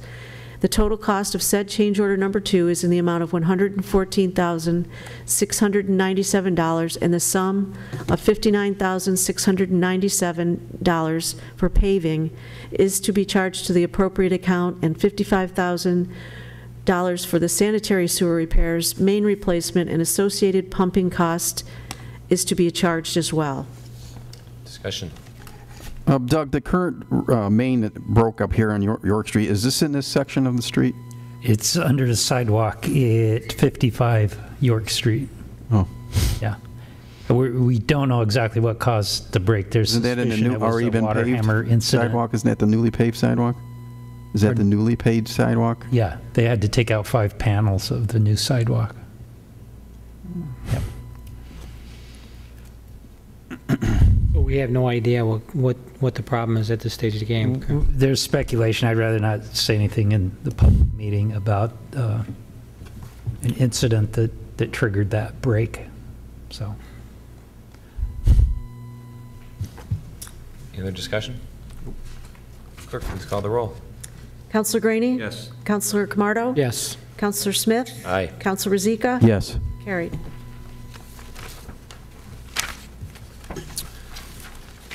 Agreement Resolution Number 119 of 2013, authorizing an agreement with Spyglass for review of telecom bills on a contingent fee basis. Is there a motion? Councilor Graney, seconded by Councilor Camardo.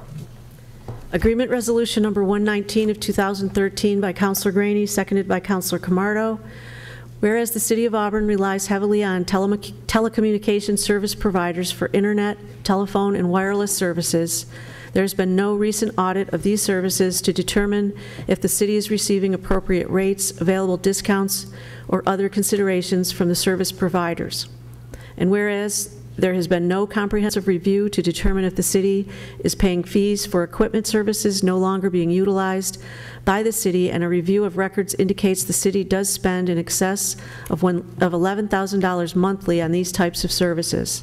And whereas the agreement with Spyglass would require the company to complete an audit of the city's telecommunication services on a contingent fee basis, whereby if no savings are identified, there will be no cost to the city, and in the event that past costs are recoverable, Spyglass will receive 50% of the rebated cost.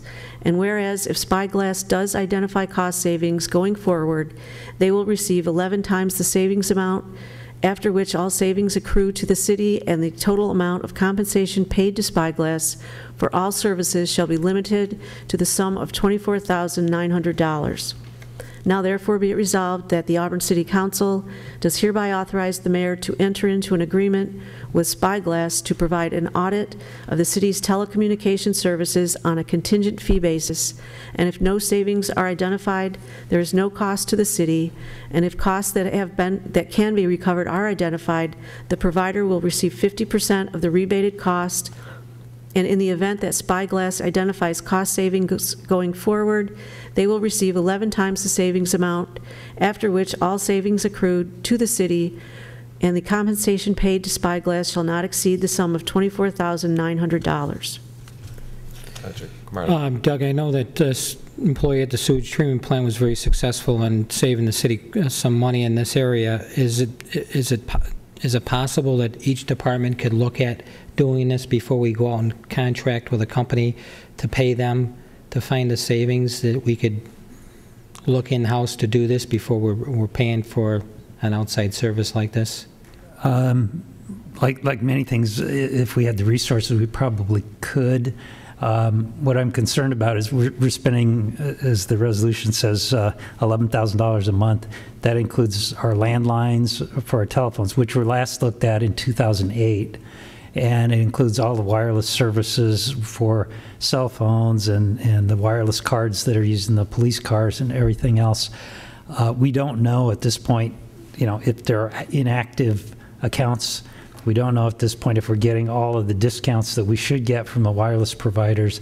Those are the kind of things where, in some cases, I'm not sure we can even locate the agreements with the firms.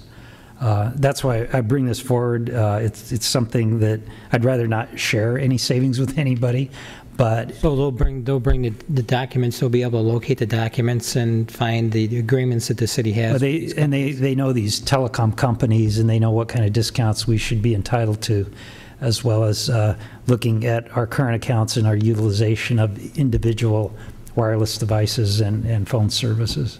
They pretty much know where to look. Yeah. Yes. Yeah, and we did check. The state used to have a company like this on state bid. They no longer do. So this is an Ohio-based company. So Doug, are they also going to review the applicability of internet access? I would suspect that there's a number of places and areas where that internet access isn't really necessary. They're not going to be able to determine necessity based upon what our workers need. Mm-hmm. They'll probably be able to tell us, though, that you have internet connections that are seldom used, or internet connections that are frequently used, and we're paying too much for that connection when that higher use rate should be charged at a lower, megabyte cost. But it would be up to us, I think, to determine whether there's appropriate utilization of those services. So internally, what do we do for our internal, like for cell phone and these wireless services and the internet? How do we determine, or who makes the determination of need or applicability? Is it the department head? Generally at department head level. And then every month we get our bills, we review them, we know who has cell phones, who has wireless cards, or what number are in a department. Sometimes they're shared resources and they're not assigned to individuals. In any of these monitored for abuse? We do look at cell bills, and I occasionally see something that looks irregular, and I ask the department head to speak to the employee about it. Mm-hmm. Yeah. Any other discussion? No. Okay. Please call the roll. Councilor Graney? Yes. Councilor Camardo? Yes. Councilor Smith? Aye. Councilor Zika? Yes. Carried. Agreement Resolution Number 120 of 2013, authorizing the city to enter into a master agreement with New York State Department of Transportation for replacement of North Division Street Bridge. Councilor Camardo, and second by Councilor Rosico. Agreement Resolution Number 120 of 2013 by Councilor Camardo, seconded by Councilor Rosica.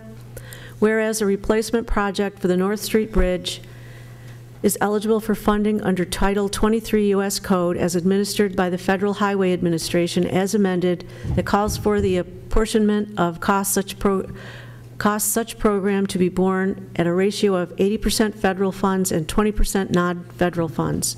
And whereas the City of Auburn desires to advance the project by making a commitment of 100% of the non-federal share of the cost of preliminary engineering design and ROW incidentals. Now therefore, the City Council of the City of Auburn does hereby approve the project, and it is hereby resolved to authorize the City of Auburn to pay, in the first instance, 100% of the federal and non-federal share of the cost of the preliminary design of the ROW incidental work for the project or portions thereof, and it is further resolved that the 5% local share of the sum of $30,600 of the total project cost of $612,000 is hereby made available from the Road Program Capital Account to cover the cost of participation in the above phases of the project, and it is further resolved that in the event that the full federal and non-federal share cost of the project exceeds the amount appropriated above, the City Council of Auburn shall convene as soon as possible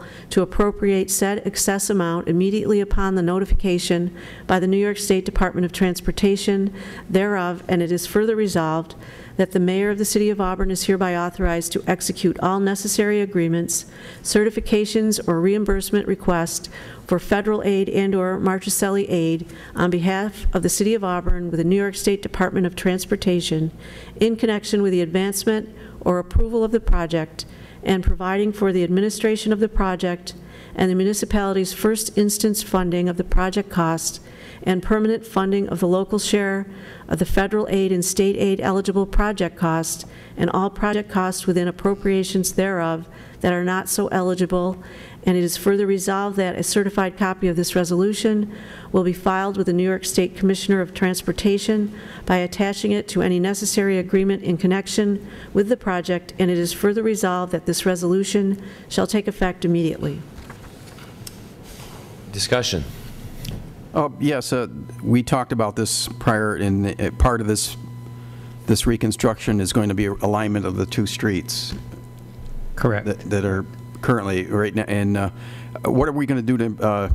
There's a bit of a traffic anomaly. You have a three-way stop and another stop prior, which seems to lead a great deal of confusion because I travel that road going to the Finger Lakes Mall. North Division Street stop sign typically gets ignored. Is it possible that with the realignment that maybe we can make a more traditional intersection out of that, perhaps even look at some level of signal? There's some limitation on how much we can realign, but Bill, you're here. And yeah, I'm sure it's a land issue. Yeah. I mean, that'll all be ironed out in the design process. All concerns, we'll look at the traffic, but I kind of doubt I don't think about a traffic signal there, though. I mean, being so close to the other one. Well, what I'm saying is there any way we can... They'll definitely look at the traffic flow there and try to make it safer. That's one of the reasons why we're going to kick the south end of the bridge to the west to line up better with the existing street there to take a lot of that offset, which really causes a big problem for the people that are on the bridge trying to get over when Clark Street is so wide there. Absolutely. Well, the incident is if you're taking a left onto Clark Street where you have basically the right-of-way, it's quite frequently you'll get challenged with that from someone charged from North Division. Was there ever any thought of having a merge lane come off as you're going west down the arterial to pick up the old Clark Street instead of having it come down to the light in front of the fire station? I guess there, what was there, a Z-bar building or down? Yeah, I understand exactly what you're talking about. And a merge lane where you would come off the arterial, go on to Old Clark Street, or Clark Street itself. I think that was squashed a little bit because they prefer to have the traffic on the arterial, and then when the people leave the arterial, they've basically got the right-of-way. You stick them on a side street, and then those people got kind of choked in there. You know, I mean, it's hard to get out of that dead end of Clark Street because everybody else has got the right-of-way. You got the ones that are taking the right-of-way and the ones that actually have it. I'm talking about as you come down the arterial, right. you would go off to the old Clark Street, then head down Clark Street, or talking about it earlier. But once you get down, once you've already left the arterial, you're on the old Clark Street. Now when you get down to North Division, right, that is really so far considered almost like a side street, and that's a hard street to get out of when that intersection's so wide. You got a lot of stacking on the North Division Street Bridge. Everybody coming off the arterial think they got the right of way, and then what complicates it, Clark Street is really wide there, and then we throw in a fire station besides. They really wanted to keep the cars, I think, off that little side street and have them really back on, either have them on North Division or have them on the arterial. They thought that was a better way of doing it. Well, it's something we can look into. Yes. I think it would be an excellent way to put the pedestrians down that way. because that would be a more ideal, safer way for them. Get them off the arterial sooner and get them on the side street. Yes, I think that's an excellent idea. We'll definitely look at it. Well, there's also the possibility of making that more of a, I'm going to say a three or two-way stop. If you have the bridge traffic turn right onto the old Clark Street with a stop, and then they have to go down that small section of Clark Street there. That way you eliminate that T-ing there, and of course you would have to add signage or traffic signs or stop signs on the piece of Old Clark Street from the T where Division Street now enters staggered off. So rather than align it, you shift it more towards the east so that you actually have to come off, turn down that section of Clark Street. Being Clark Street, that is a lot of industrial stuff. I mean, garages and such there. The traffic coming down from that, which is the dead end section, would be somewhat lower, so you would have the stop sign there, and then the turn from Division would come up, and you would have a stop at the where Clark Street would just essentially cross the Y now. I mean, I'm just saying we should look at have some traffic engineering done there. And that's all part of the process in the design. They do all kinds of traffic warrants. They look at how many cars coming out and what type of vehicles, whether they're cars or trucks, how many are taking left, rights, whatever else. And then they design it to the standards. There is quite a bit of traffic over the bridge. I know that. Yes. Any other questions? Nope. All set. Call the roll, please. Councilor Graney? Yes. Councilor Camardo? Yes. Councilor Smith? Aye. Councilor Zika? Yes. Carried. Council Resolution Number 121, creating Assistant City Manager / Chief Financial Office. Councilor Camardo, second by Councilor Rizzico. Council Resolution Number 121 of 2013 by Councilor Camardo, seconded by Councilor Rizzica. Whereas pursuant to the provisions of the Auburn City Charter, namely paragraph C12, the City Council may, from time to time, determine and provide what other city officers and employees are necessary for the administration of the city, and the same shall be appointed by the city manager. And whereas it is proposed that the position of Assistant City Manager, City Chief Financial Officer will replace the position and title of Comptroller, and the position shall be empowered to act in the place of the City Manager as required, and in the absence, disability, or vacancy in the office of City Manager shall serve as Acting City Manager. And whereas the position shall have the responsibility to administer and oversee various city departments to ensure sound management, fiscal restraint, and appropriateness of services being provided. The position shall further develop and influence city policy in all areas, including those matters of a confidential nature, and serves as Chief Financial Officer of the city. And whereas it is necessary that the Auburn City Council approve the position of Assistant City Manager, Chief Financial Officer in accordance with the provisions of the City Charter, and the manager shall appoint a person to that position on the basis of their training and experience in the fields of public administration and municipal finances. Now therefore be it resolved that the Auburn City Council creates the title of Assistant City Manager, Chief Financial Officer, who shall be appointed by the City Manager, who will have the responsibility of determining the appointee's training and experience in the fields of public administration and city municipal finances as the criteria for this position. Councilor Camardo. Doug, as you know, it's very important. I think all of us feel the same way, that we have a financial person on board that can advise the council, especially during budgetary time, and help you through the budget process. I'm concerned that as we move forward in this area, that we're not creating another high-paying position at City Hall, that somehow we can realize some savings in creating this position in other areas. I would like to add some language to this as we move forward down the road. Hopefully there'll be a consolidation of some administrative duties, and maybe the administrative duties will be reassigned to this position here. So one thing that I just like to add, and I think it's probably a good spot or placeholder to have in the language, is other administrative duties that may be assigned by the city manager in the last sentence of this job description that you're going to be sending to the Civil Service Commission in Albany. just to give us a little flexibility down the road in case that you feel that another department should go under the assistant city manager's position, that you can assign that and the language is there and available for that to happen? I have no problem with that. In fact, I think this is the kind of position that can do that.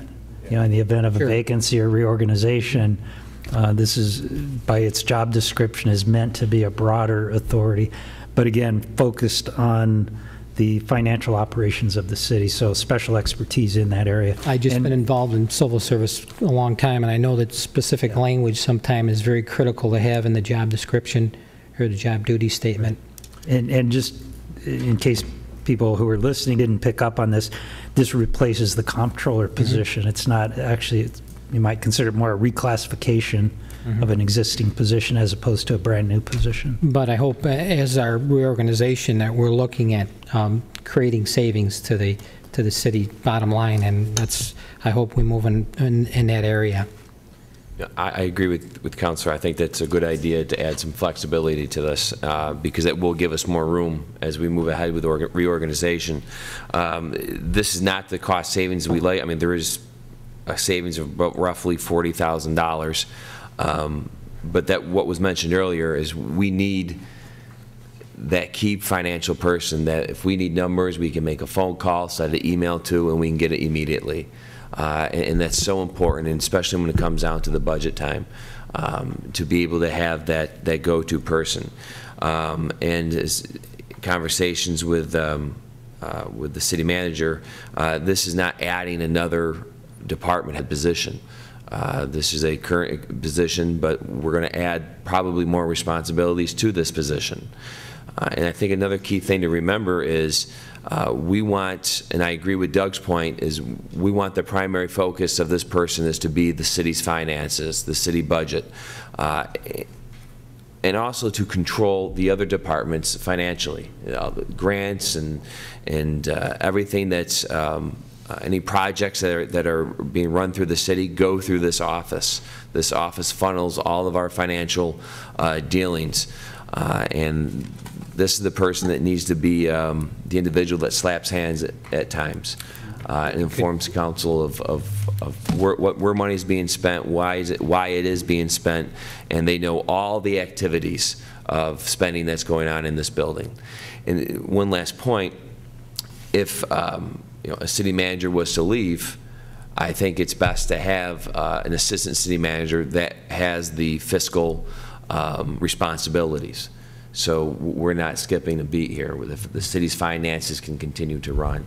And again, I think that's why we all believe that the chief financial officer should be the assistant city manager if need be. Yep, absolutely. Now, two positions into one. The time frame for the civil service processing is what, Doug? Because I would think we need to get this advertised as soon as we can. Yeah. This is going to take a very specialized individual, and we need to start screening for these individuals as soon as we get those that apply. I have been working with civil service with the chairman there, and we've revised the job description a couple times, and I think he's indicated the commission's ready to have a special meeting so we can move this forward. There's also another position that I didn't bring forward, which I want to let it go through the civil service process completely. But this one, I think we believe will be submitted to the state. They'll declare it an exempt position because of the authority and its direct reporting to the manager.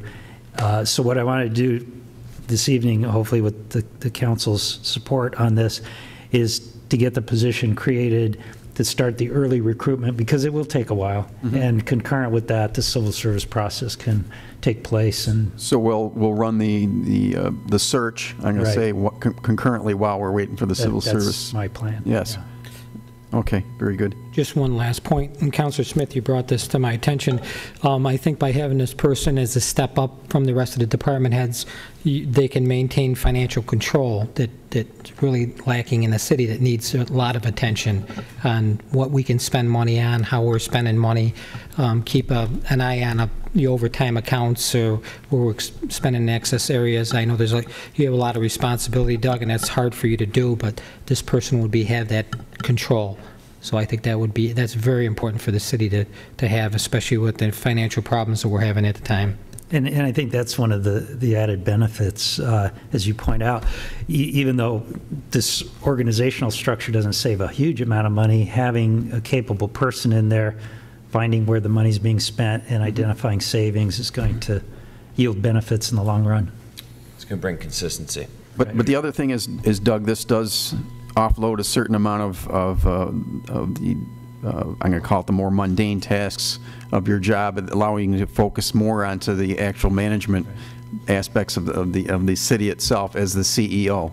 And we are facing union negotiations with two bargaining units beginning in January. So, I mean, we need you to be more finally focused on those types of aspects rather than this, and I think this is where this position is truly going to help. All set? Yep. Call the roll, please. Councilor Graney? Yes. Councilor Camardo? Yes. Councilor Smith? Aye. Councilor Rozika? Yes. Carried. Council Resolution Number 122 of 2013, authorizing the city to apply for New York State Hazard Mitigation Grant for an Owasco River Flood Mitigation Project. Sponsor, Councilor Rozika and Councilor Camardo. Council Resolution Number 122 of 2013 by Councilor Rozika, seconded by Councilor Camardo. Whereas the City of Auburn is responsible for the management and maintenance of the Mill Street Dam, Mill Street and the North Division Street dams within the Owasco River floodplain, and whereas the U.S. Federal Energy Regulatory Commission and the New York State Department of Environmental Conservation are requiring structural repairs, minor flood control, and early warning systems at the Mill Street and North Division Street dams. And whereas the New York State Office of Emergency Management Hazard Mitigation Grant Program has released a request for proposals for hazard mitigation projects for which municipalities are eligible to apply.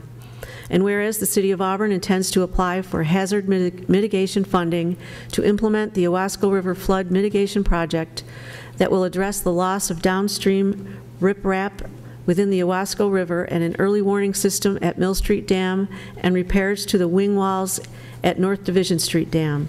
And whereas the Owasco River Flood Mitigation Project will cost approximately $450,000 with a local match requirement of 25% or up to $112,500 consisting of general funds and in-kind service contributions. And whereas the City of Auburn does not currently have the funding to pay for 100% of the Owasco River Flood Mitigation Project, and it is necessary to obtain New York State funding for the project development and implementation.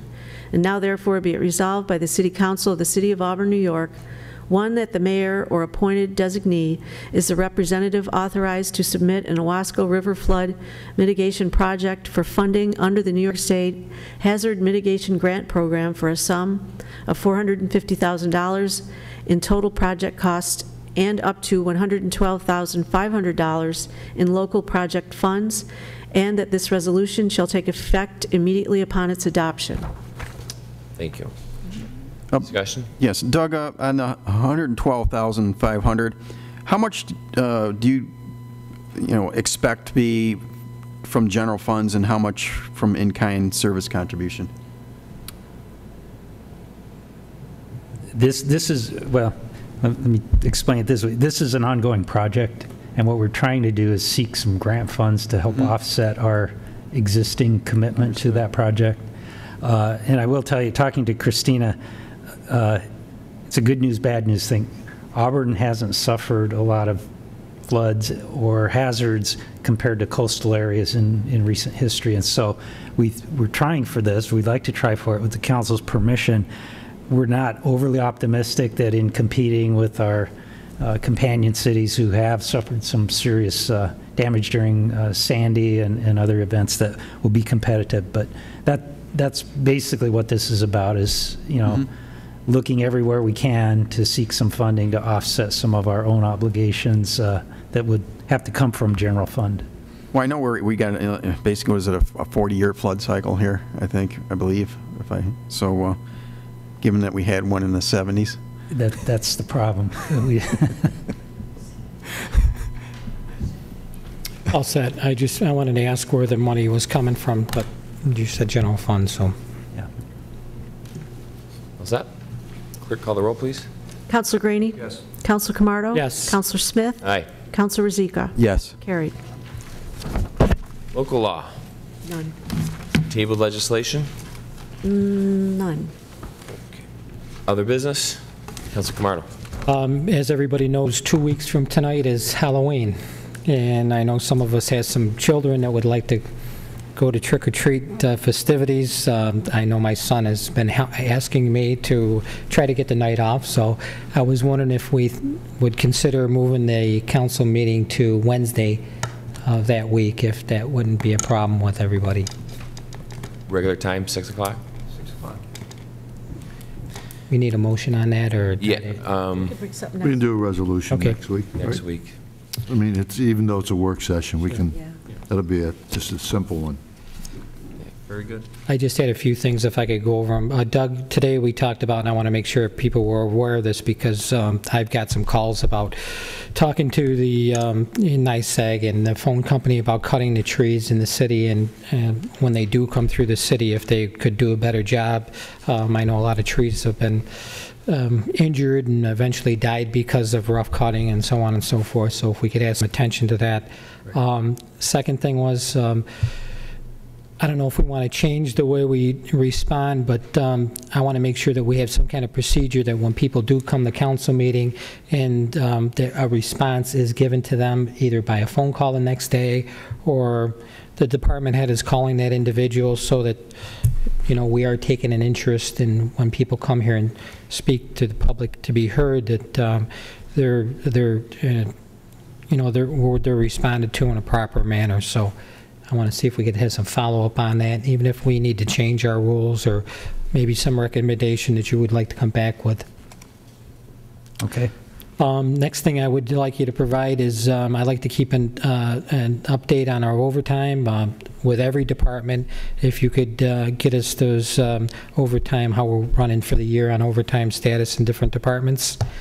And Mr. Savarese called me today about the dam project.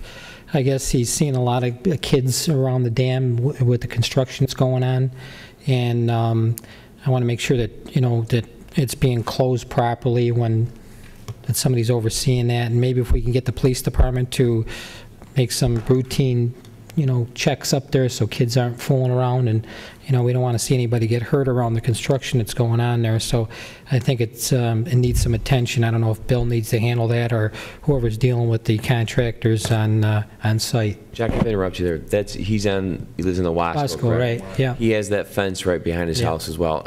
Are we including, no, we're tearing down that fence, correct? Or it's in major disrepair? There was a tree that fell on it, and we fixed it. And anything else that's damaged, we'll repair it. Okay. Bill, I think he's claiming there was an old fence beyond that was in place years ago. Can you maybe look into it? Okay. Very good. That's all I had. Thank you. Anyone else? Yes, we've been bringing up this for a number of weeks here now, is regarding the certificate of need. To get this answered, I'd kind of like to see maybe in a couple weeks we have a resolution regarding that, so we can make a decision on this. I really think that we need to move that along. Again, like I say, with the appropriate provisions for retrieval, but I would like to get that moved along. I don't want to see it languish too much longer. The other thing is, what are we going to do about the lack of documentation that we've got to receive a letter on today that was supposed to be readily accessible to the public, and this individual went there and was told it wasn't wasn't made or wasn't even in place. How are we going to address that? I think maybe Andy needs to come up with what his solution is here for that, because this, according to what I looked at the law myself, it says yes, it needs to be on file, needs to be accessible to the public, and we were remiss in that. So I guess I'm going to ask the question, what do we do?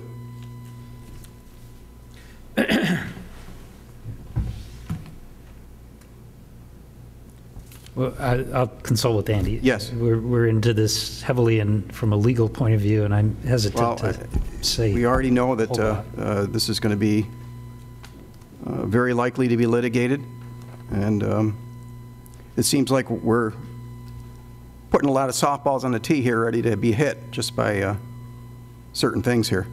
So, and I think that this is something that definitely should have been followed through, and if we followed the letter of the procedure, this wouldn't have been an issue. Okay. Anybody else? I just have one item. I think Councilor Camardo got the same letter today in the mail. This is from the Auburn School District. And if you just give me a few minutes. Dear Seward families, following dismissal from intramurals on Wednesday, October 16, 2013, 3 students reported a person motioning/waving to them from an unidentified vehicle. The vehicle was parked on the bus loop in front of Seward Elementary, and the students were standing in the lobby. When the students reported to the main office, the car drove away. At this time, the situation is being investigated. In response to this report, the following action has been taken. The Auburn Police Department has been notified, including the SRO, who works at the Seward School. The dismissal procedure for intramurals has changed to include families having to meet students in front of the building where a supervised exchange will be made. All staff has been notified and will continue to monitor dismissal. William H. Seward Elementary is a secure learning community, and the staff is committed to the safety of all students. It's pretty sad in this day and age. We got to worry about child predators at our elementary and middle schools, and this is why we do support the SRO program. This is why Council throughout the years, I believe since the year 2000, we've continued to support this program because unfortunately we live in a culture today that has no moral compass, and the more problems that we have like this, the more reason for us to fund SROs at these schools. It's an unfortunate incident, but I know many people question, why do we need SROs? Well, here's one reason. You have someone on the spot that could deal with this pervert and making sure that our children are safe immediately and not waiting until something happens. So this is a real problem that we're dealing with in our community, a community that's, we see 20% in poverty, and if you look at the statistics, when you see an increase in poverty, you're going to see an increase in crime. So it's unfortunate that we have to deal with this problem, but I am glad that we do have the resources available to protect our kids. So I just wanted to mention that this evening. The sad thing is, like my son wanted to walk home from school, and my wife had to tell him that she wouldn't allow it because of things like this that are happening in the community. And it's sad, and I agree with you. We need as much, police protection in the community as possible because of these problems that are existing. But it's sad that you can't even walk around the neighborhood anymore as a youngster or play in the neighborhood and worry about things like that. As a parent, you got to worry about things like this. So you got to be on the lookout every minute of the day with your children today. And it's a tough society we live in, but we can only hope it gets better. But as all the reports are coming in and with all these things that are going on, it's a very difficult situation for our youth out there. Yep, I agree. Recap. One other thing. I'm sorry, excuse me. We talked about the tapestry that. Yeah. And I think that is of great interest and enlightenment. I think because it tells us what the demographic of our city is. And to me, looking through the data that was provided, it was a kind of an eye-opener. Also showed potential business opportunities here and where potential business opportunities are oversaturated. So I think that would be a very eye-opener for not only the public, but potential investors as well. So I think that it would be nice to cover that, at some level, and at some level of detail, not great detail. Do that next week during the work session. I think it's, like I say, I read through that and I found it very interesting. Yeah. I agree with you, Counselor, and I was going to ask you next week, you are going to be presenting that? Yeah, yeah. Mm-hmm. Great. Very telling. Very telling. Anybody else? Recap? Counselor Camardo, we have asked the staff to look into the public utilities, NICEAG, and the telephone company addressing their tree cutting lack of skills. And a follow-up, look into some way to follow up on people that have concerns during the public comment part of the meeting, some way to track if they're being followed up on. And he would also like to see an overtime update, a status of overtime from each department. And to look into Mr. Savarese's concern about kids playing near the dam and concerns about their safety. Councilor Zika would like a resolution brought forward in 2 weeks regarding the certificate of need. And Councilor Zika would also like, I think it was Councilor Zika, regarding public documents that were supposed to have been available. I want to know what happened to them. That's it. Is there a motion for executive session? I have none. No. Does anyone not want to go home? Okay. Okay, motion for adjournment. Councilor Camardo and Councilor Graney. Okay. Councilor Graney? Yes. Councilor Camardo? Yes. Councilor Smith? Aye.